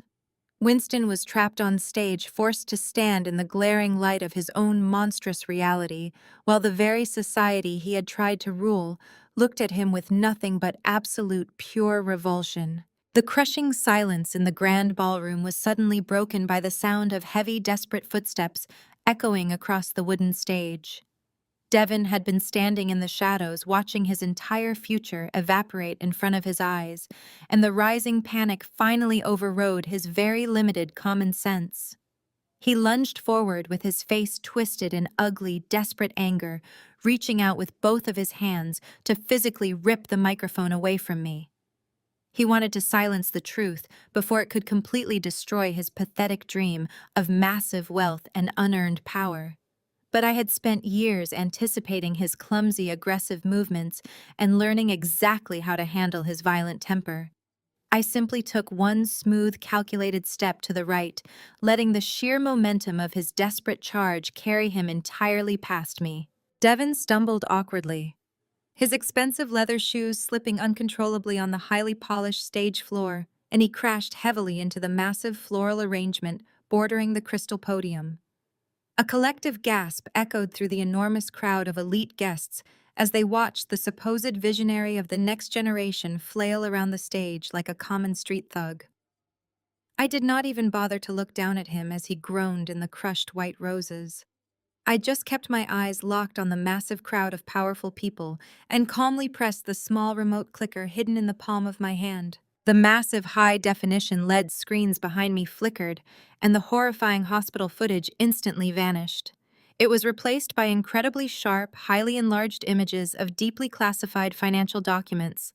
The top of the giant screen clearly displayed the official letterhead of the Winston Family Megachurch Charity Fund. This was the exact sacred fund that the senior church elders had trusted my father to manage for over a decade. The fund meant to build new community centers and support struggling families in the city. I raised the microphone to my lips and my voice echoed through the massive ballroom, smooth and completely devoid of any mercy whatsoever. I directed the attention of the horrified church elders to the highlighted red numbers displayed on the massive screen. I explained in clear, precise detail how their revered holy patriarch had systematically funneled over $3 million from the sacred charity fund directly into a complex series of untraceable shell companies. Then I clicked the remote again, bringing up the official property deed for Valerie's incredibly luxurious downtown penthouse. The wealthy crowd stared in absolute stunned horror as I connected the final dots, showing them exactly how the holy charity money meant for the poor had been used to purchase a lavish $1 million home for my father's young, ambitious mistress. The senior church elders sitting in the front row looked completely physically ill.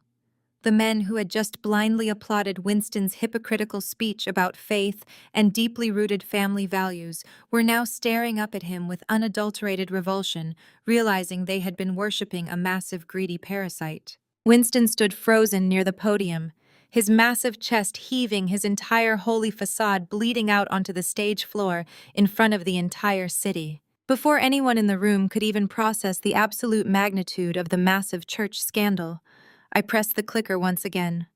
The massive glowing screens shifted to display the highly classified internal financial reports of the Winston Real Estate Division, the exact same reports that Andre had used to secure tens of millions of dollars from the wealthy investors sitting in the ballroom right now. On the left side of the screen were the stellar, flawless numbers Andre had proudly presented at the very last corporate board meeting, showing massive profits and incredible steady growth. On the right side of the screen were the actual raw numbers pulled directly from his hidden encrypted hard drive. The contrast was absolutely catastrophic.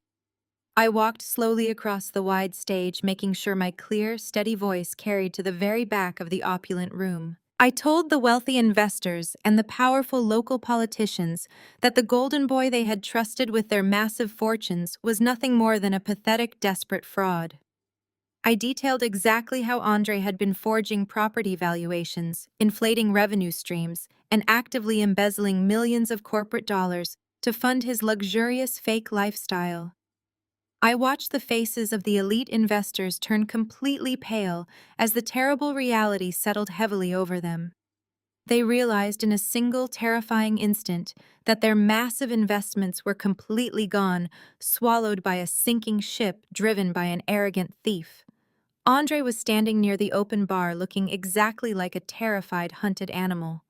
His expensive designer tuxedo suddenly looked like a cheap, desperate costume, and the wealthy people standing near him actually physically backed away, wanting absolutely nothing to do with a man facing imminent federal prison time. The entire ballroom was suffocating under the heavy weight of the massive overlapping scandals. But I was not finished completely dismantling their corrupt empire. Devin had finally managed to pick himself up from the floor, wiping dirt from his ruined suit, and glaring at me with pure toxic hatred. I turned my full attention directly to him and pressed the remote for the third time. The massive screens now displayed a very simple, very undeniable bank wire transfer document. It showed exactly $200,000 moving from one of Winston's shadow corporate offshore accounts directly into a personal checking account, registered exclusively to Devin. The massive transfer was dated the exact same week Devin had suddenly filed his aggressive emergency custody lawsuit against me. I looked out at the silent, horrified crowd and explained the final disgusting truth. I told them that my own father had paid a deadbeat absent man $200,000 to file a completely fabricated lawsuit to steal my daughter. I explained that Winston was so incredibly desperate to break my independence and force me into permanent submission that he literally bought my abuser to use as a weapon against his own flesh and blood. The disgust in the ballroom reached an absolute fever pitch. A father paying a violent thug to steal a child just for the sake of petty ego and control was a level of pure dark evil that even the most ruthless corporate sharks in the room could not stomach. The heavy, silent shock of the paralyzed crowd was suddenly shattered by a shrill, hysterical scream cutting through the thick, perfumed air of the grand ballroom. Lauren was standing near the heavy mahogany back doors, pointing a shaking manicured finger at the stage. Her perfect custom designer gown was rumpled, and her face was heavily streaked with ruined, expensive makeup. She screamed at the top of her lungs that I was a jealous, pathetic liar. She shrieked wildly that her family was incredibly wealthy, that they were the absolute elite of Atlanta society, and that my documents were nothing but cheap, pathetic forgeries meant to ruin her perfect, incredible life. She was sobbing frantically, demanding that the security guards arrest me immediately, and throwing a completely unhinged temper tantrum in front of the 50 powerful women who had just watched her credit cards violently decline at the country club. I did not raise my voice, and I did not argue with her frantic, desperate delusions. I simply offered her a cold, soft, superior smile and pressed the remote one final time. The massive screens behind me flashed bright white before settling on the absolute ultimate final nail in their coffin. It was the official watermarked federal bankruptcy filings for both Andre and Lauren Winston, fully processed, stamped, and completely undeniable. The huge black letters spelled out their total absolute financial ruin for every single person in the city to read.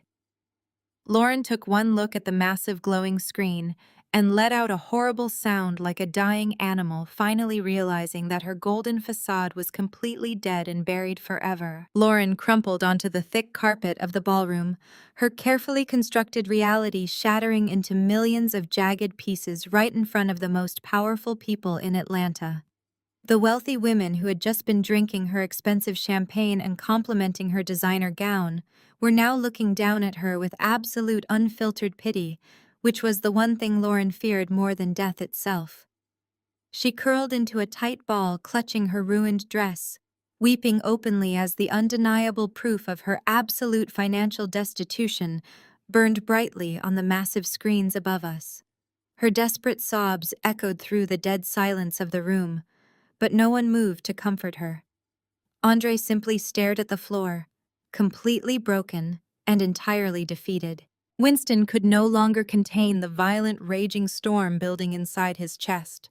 The polished mask of the benevolent community patriarch completely dissolved, leaving behind nothing but a cornered, desperate, and vicious old man. He marched away from the crystal podium, his heavy footsteps stomping aggressively across the stage like a wounded animal preparing to attack. His face was twisted into a grotesque mask of pure, unadulterated fury, and thick beads of sweat dripped down his forehead, soaking into his expensive, custom-tailored suit. He stopped just a few feet away from me and pointed a thick, shaking finger directly at my face. He screamed at the top of his lungs, his deep, booming voice raw and echoing off the vaulted ceilings, completely abandoning his microphone. He bellowed that I was a miserable, ungrateful failure. He screamed that I had always been a massive, bitter disappointment to the great Winston family name, and that I was completely and entirely cut off from the massive corporate empire. His face turned an ugly, mottled red as he shrieked that I was nothing without his money and his influence. He told the entire horrified ballroom that I would be left completely destitute, forgotten, and begging in the gutter while the rest of his loyal family moved on to greater heights. He demanded that the security guards physically remove me from the building immediately, screaming that I was absolute nothingness to him now and forever. He was spitting as he yelled, threatening to drag my name through the mud to make sure I never worked in the city again, to make sure my own daughter grew up knowing her mother was a traitor to her own blood. The entire grand ballroom held its collective breath, waiting for my reaction. The church elders, the politicians, and the wealthy investors expected me to flinch, to cry, or to drop to my knees and beg for his forgiveness, as I had always been trained to do in the past. Instead, I did absolutely nothing. I stood completely still, letting his pathetic, frantic screams echo and die in the vast, heavy space of the room. My heart beat with a slow, steady, methodical rhythm. I did not feel anger, and I certainly did not feel fear. I looked at the man who had tormented me, manipulated me, and tried to steal my child, and for the very first time in my entire life, I felt nothing but cold, absolute pity. I slowly lowered the microphone away from my face, letting it rest quietly at my side. The silence in the room was so heavy it felt like a physical weight pressing down on the shoulders of every single person present. I looked directly into Winston's wild, bloodshot eyes.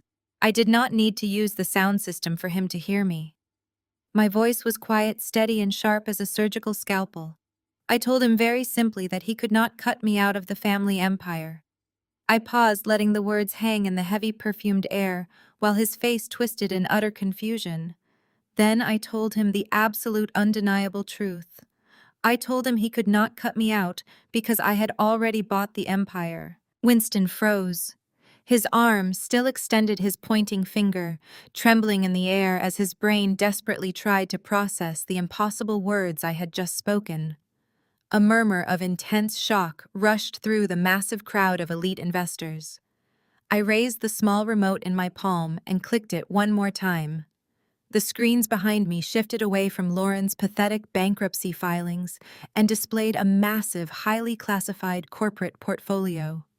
The bold, intimidating logo of Vanguard Holdings filled the three huge screens, a massive, ruthless private equity firm that had been quietly and aggressively devouring real estate and logistics companies across the entire East Coast for the last 3 years. Winston's jaw physically dropped. Everyone in the Atlanta elite business circles knew the name Vanguard. They were the aggressive shadow corporation that had been systematically buying up all of Winston's failing corporate debts when his traditional lenders had finally realized he was a fraud and started cutting him off. He had spent the last 8 months desperately trying to secure a single meeting with the anonymous visionary CEO of Vanguard, hoping to negotiate a massive buyout to save his rapidly sinking ship. He had sent countless pathetic begging emails to the Vanguard corporate office, promising them whatever they wanted if they would just give him a grace period on his massive defaulting loans. I walked slowly toward him, my emerald green gown flowing silently across the polished stage. I watched the exact moment the devastating realization shattered his entire worldview. I looked at him with an expression of pure, icy calm and informed him that I was the covert CEO and sole owner of Vanguard Holdings, the massive tech and logistics company I had quietly built from the ground up over the last decade, had provided me with more than enough capital to silently acquire every single one of his toxic defaulted loans directly from the national banks. I owned his corporate debt, I owned his offshore shell companies, and I owned his deeply corrupt logistics network. I explained to the dead silent ballroom how incredibly easy it had been to trace his fraudulent accounts and buy up his deeply leveraged assets for pennies on the dollar. Because he was so blinded by his own arrogance and so entirely convinced of his own invincibility, he never once bothered to look at the holding structures of the companies acquiring his debt. He had practically handed me the keys to his kingdom on a silver platter because he never believed a woman, especially his own discarded daughter, could outsmart him in the corporate arena. Devon and Valerie watched from the shadows, their faces pale with sheer terror, finally understanding that they had hitched their wagon to a man who literally owned nothing. Winston stumbled backward, actually physically retreating from me as if I had just struck him with a heavy weapon. He bumped hard into the crystal podium, gasping for air, looking like a man who had just watched his entire universe completely collapse into dust. But I was not finished. I pressed the clicker for the absolute final time. The massive screens shifted to display a highly detailed, legally binding document. It was the official property deed to his massive, sprawling $30 million Buckhead mansion, the ultimate crown jewel of the Winston family wealth, the physical fortress where he had ruled over us like a tyrannical king for decades. I pointed to the bottom line of the massive projected document where my signature was cleanly and permanently stamped in thick black ink. I told him in a voice that carried to every single corner of the horrified silent ballroom that his precious home was no longer his. I owned the walls, the roof, and the very ground he stood on. Winston stood completely paralyzed. his mouth hanging open in silent horror as the reality of my absolute ownership finally crushed the last remaining fragments of his arrogant mind. He looked down at the massive screens and then back up at me, his eyes wide with a pathetic, desperate pleading that he had never once shown to anyone else in his entire miserable life. He opened his mouth to speak, to beg, to offer some kind of pathetic negotiation, but he never even got the chance to form a single word. Before the heavy silence in the ballroom could break, the massive solid oak doors at the very back of the room violently burst open.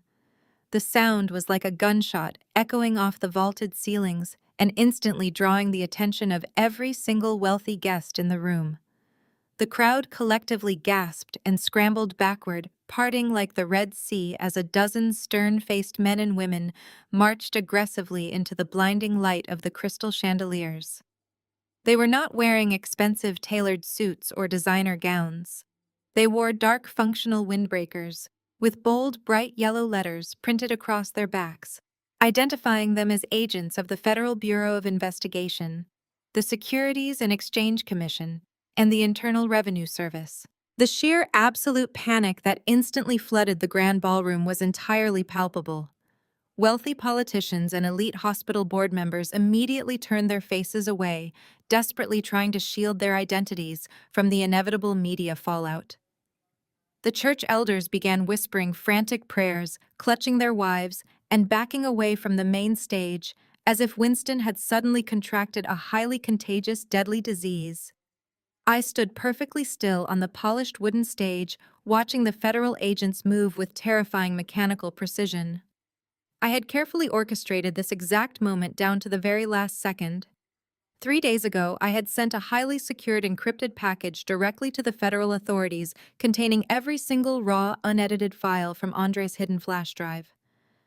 I had handed them decades of undeniable proof of wire fraud, massive tax evasion, corporate embezzlement, and systemic perjury, wrapped up with a neat little bow. The lead federal agent, a tall, imposing man with a cold, merciless expression, marched straight down the center aisle, completely ignoring the terrified whispers of the Atlanta elite. He walked directly past the beautiful white floral arrangements and stopped right in front of the stage. He did not look at me. His hard, unblinking eyes were locked entirely on Devin, who was still standing near the crushed roses, looking like a terrified little boy who had just been caught stealing. The agent firmly commanded Devin to step forward, announcing in a loud, clear voice that Devin was officially under arrest for multiple counts of federal perjury, filing false legal documents, and engaging in a massive coordinated fraud conspiracy regarding the fabricated emergency custody lawsuit. Devin completely lost whatever pathetic scrap of manhood he still possessed. His knees physically buckled, and he began to hyperventilate violently, waving his shaking hands in the air and taking clumsy, terrified steps backward. He started crying, loud, ugly, heavy sobs, begging the federal agents to listen to him screaming that he did not know what he was doing and that Winston had forced him to file the fake documents. He pointed a trembling finger directly at my father, shrieking that Winston had promised him $200,000 to destroy my life and that it was all a giant setup. The federal agents did not care about his pathetic, whining excuses. Two large officers stepped onto the stage, forcefully grabbing Devin's arms and slamming them behind his back.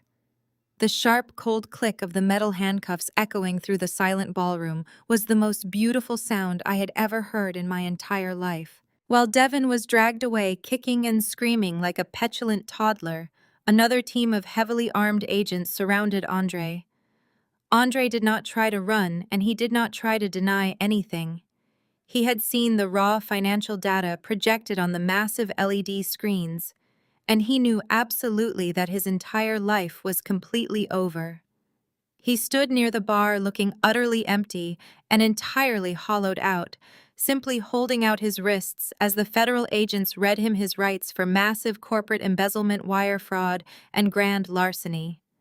The only sound was the completely unhinged, hysterical wailing coming from Lauren, who was kneeling on the carpet, desperately grabbing at the agents. Pant legs, begging them not to take her husband away because they had a country club membership to maintain. It was a scene of such absolute pathetic entitlement that several of the observing guests actually looked away in sheer embarrassment. Winston was watching his entire glorious empire completely disintegrate into ashes right in front of his eyes. The golden boys he had chosen over his own flesh and blood were being paraded out of the Plaza Hotel in federal handcuffs. His massive corporate wealth was entirely owned by the daughter he had spent decades trying to destroy. His pristine, unblemished reputation as the great holy patriarch of Atlanta was permanently, completely incinerated. His breath began to come in short, shallow, frantic gasps. His massive chest heaved violently under his ruined, bespoke tuxedo, and his face turned a terrifying shade of ashen gray. He raised a trembling hand and clutched tightly at the left side of his chest, stumbling sideways and leaning heavily against the crystal podium just to keep himself from collapsing onto the floor. The man who had always projected an aura of absolute terrifying invincibility suddenly looked incredibly old, incredibly fragile, and incredibly pathetic. He was experiencing the absolute terrifying reality of losing total control. He turned his wide, panicked eyes toward Valerie, desperately looking for the one person he thought was still entirely blindly loyal to his power and his wealth. Valerie was standing at the edge of the stage, staring at Winston as he gasped for air and clutched his failing heart. She did not rush forward to help him. She did not call for a doctor or offer him a comforting hand. Instead, she looked at the federal agents, hauling away the men who were supposed to fund her lavish lifestyle. Then she looked up at the massive LED screens that proved Winston no longer owned her luxurious downtown penthouse. Valerie was a highly trained professional parasite, and she instantly recognized that the massive host she had attached herself to was completely dead. Her beautiful face twisted into an expression of pure, cold, ruthless calculation. She did not say a single word to the man she had supposedly loved enough to destroy a marriage for. Valerie simply raised her left hand and roughly grabbed the massive, flawless diamond engagement ring that Winston had bought her using stolen church charity funds. She yanked the heavy ring off her finger with a violent jerk and aggressively threw it directly at Winston's feet. The heavy diamond bounced off his expensive leather shoe and rolled across the polished wooden stage, coming to a complete stop right next to the crushed white roses. Without a single backward glance, Valerie turned around, lifted the heavy skirts of her flashy designer gown, and quickly slipped out the side service door of the grand ballroom, completely abandoning him to face his ultimate destruction entirely alone. The morning sun felt incredibly bright and razor-sharp as it broke through the massive floor-to-ceiling windows of my private estate. The absolute chaotic destruction of the grand ballroom felt like a distant, fading nightmare, but the reality of my total victory was already dominating every single local and national news channel.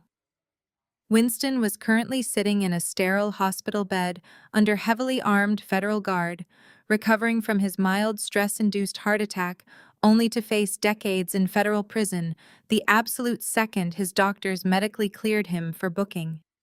Andre and Devin were already sitting in cold concrete, holding cells, desperately turning on each other and crying to their public defenders, while Lauren was somewhere in the city, hyperventilating over her completely frozen bank accounts.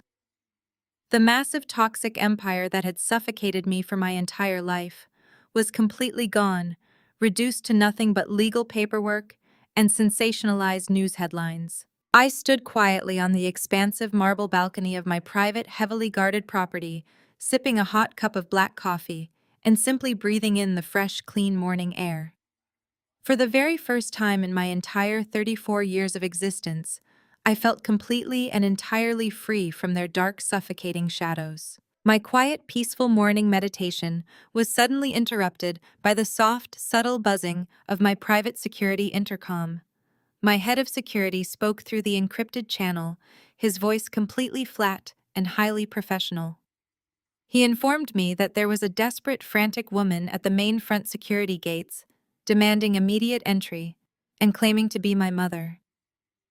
I did not feel a single drop of surprise or anxiety. I placed my coffee mug down on the glass patio table and took a slow, deep breath.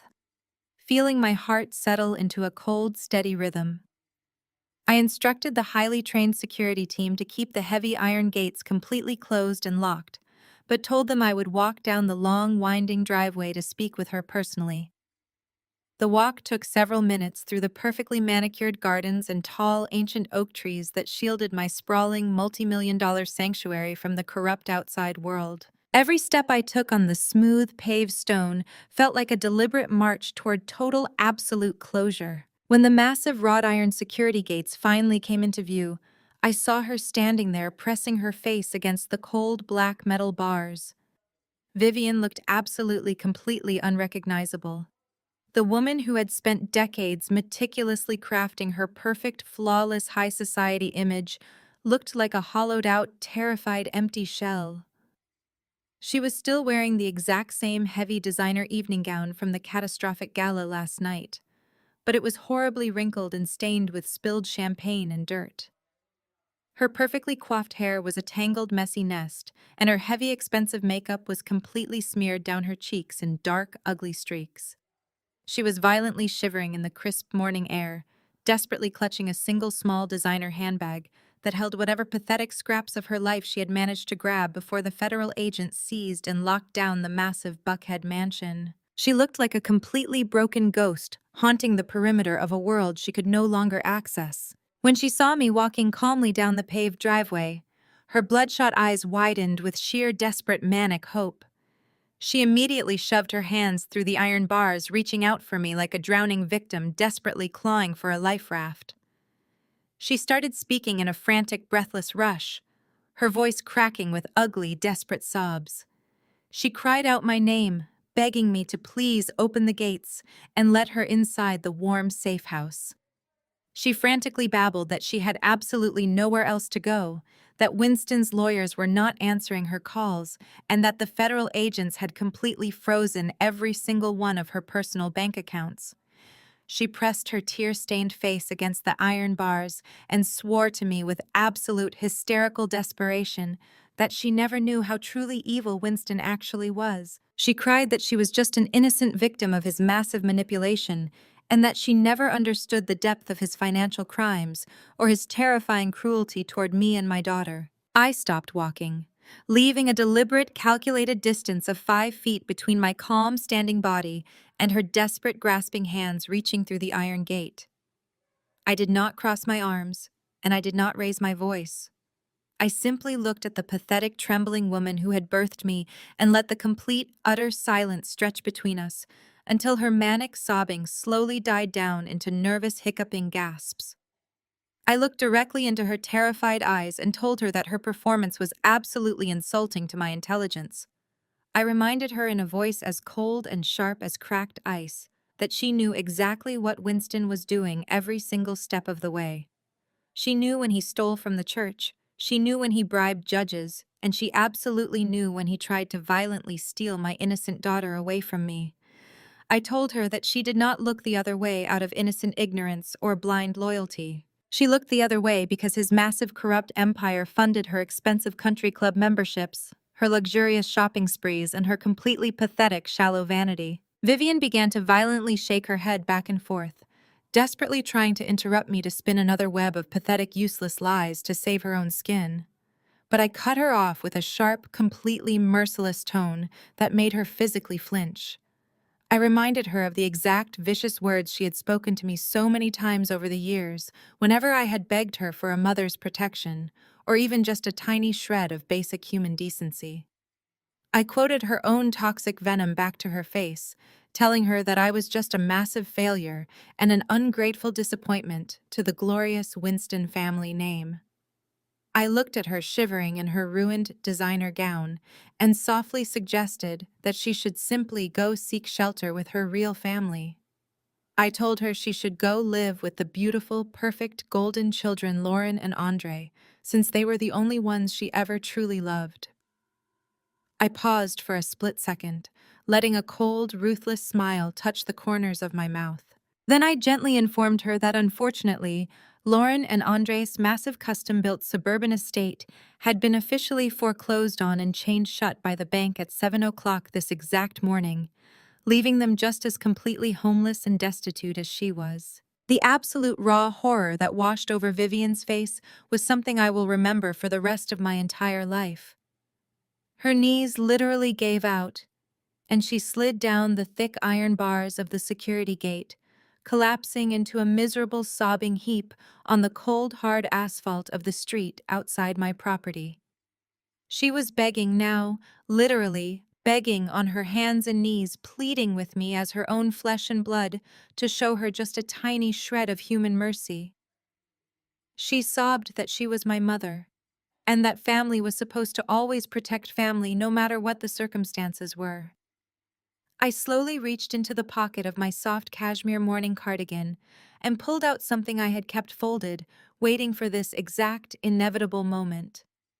I stepped closer to the iron gate and pushed two crisp $100 bills through the narrow metal bars, letting them flutter down onto the dirty asphalt right next to her trembling hands. Vivian stared down at the $200 in absolute stunned confusion, her desperate tear-streaked face looking up at me for some kind of explanation.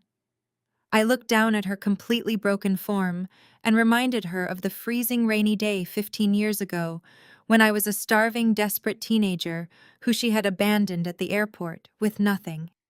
I reminded her how she had casually thrown this exact identical amount of cash at my feet before turning around and walking away to enjoy a luxurious tropical vacation with her new husband Winston, telling me to go figure it out like an adult.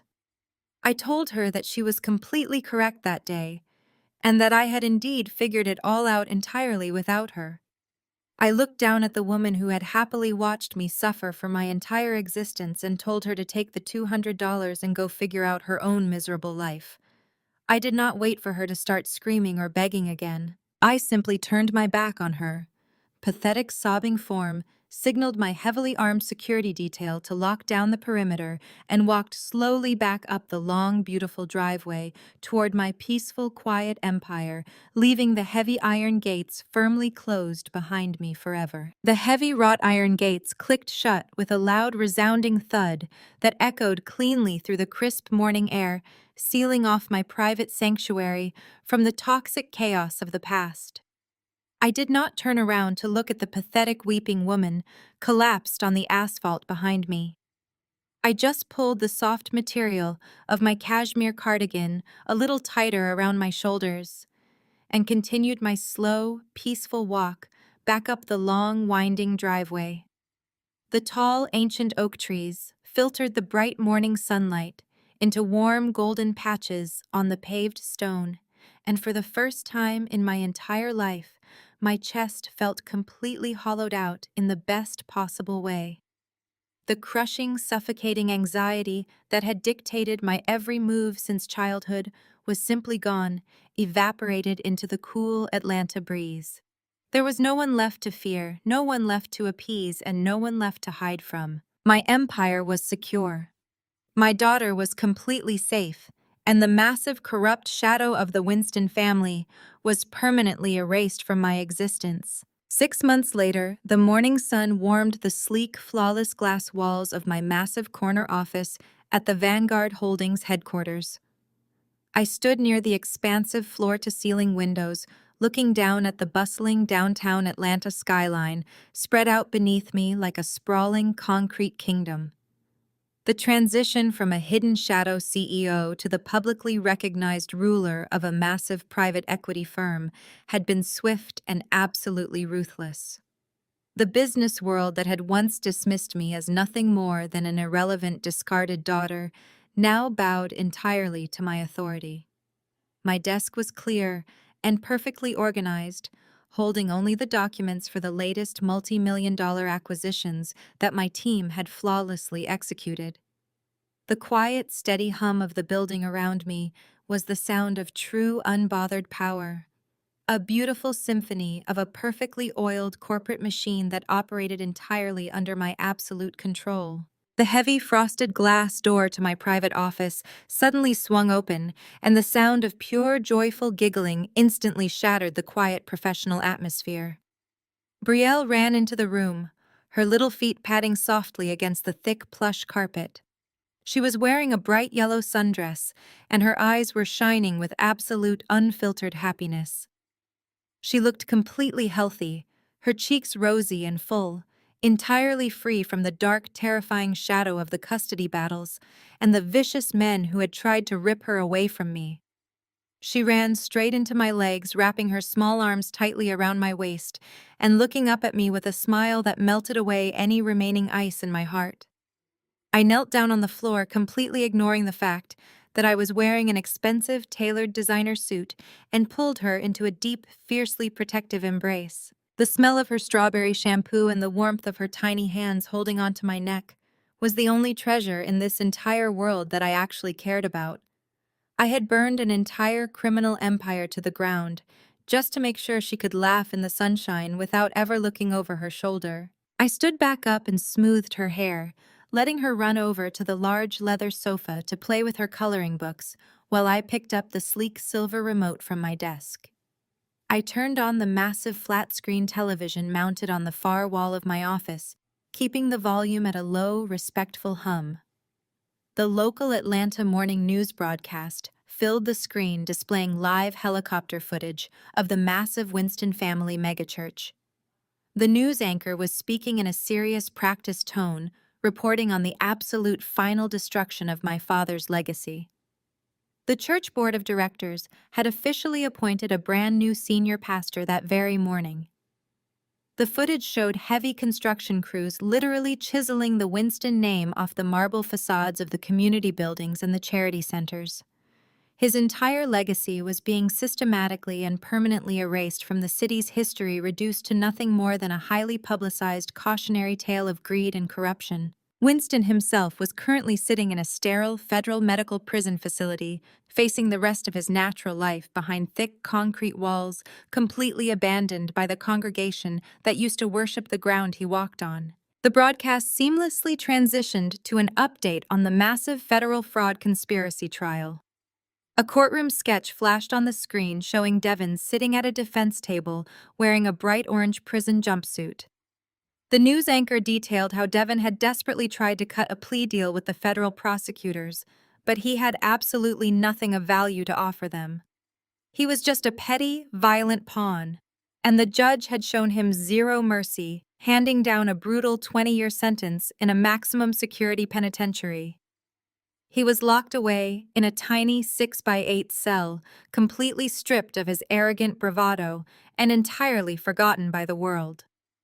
The news segment then shifted to show shaky paparazzi footage of Lauren and Andre leaving a messy public divorce hearing. Lauren was wearing cheap sweatpants and carrying a basic canvas tote bag, looking gaunt and furious as she screamed at the reporters. She had filed for divorce the absolute second the federal agents had frozen Andre's bank accounts, desperately trying to salvage whatever pathetic scraps of social standing she could find. But the massive bankruptcy had taken everything. Their custom estate was sold at a government auction, and Lauren was now living in a tiny, cramped studio apartment while Andre awaited his inevitable transfer to federal prison. I turned the television off, plunging the office back into a state of deep, peaceful quiet. The villains of my story had completely annihilated themselves exactly as I had planned. I walked over to my desk and picked up my delicate porcelain cup, taking a slow, warm sip of herbal tea as I looked back out over the sprawling city skyline. My reflection stared back at me in the flawless window glass. Calm, powerful, and entirely unbreakable. They expected me to beg for a seat at their table. They did not realize I was busy building my own castle. Blood does not make a family, respect does. And for those who try to step on you to elevate themselves, let them fall on their own swords. True power and security never come from shrinking yourself to appease toxic individuals, even if they are your own blood. When those meant to protect you choose to manipulate, betray, and underestimate you, your greatest weapon is silent, relentless success. By quietly building your own foundation, both financially and emotionally, you permanently strip abusers of their control. Ultimately, blood does not define a family. Respect and genuine loyalty do. Real victory is reclaiming your absolute independence and walking away from their corrupted world completely unscathed. Have you ever had to walk away from a toxic environment to secretly build your own success? Share your story of triumph in the comments below, and don't forget to like and subscribe for more empowering content.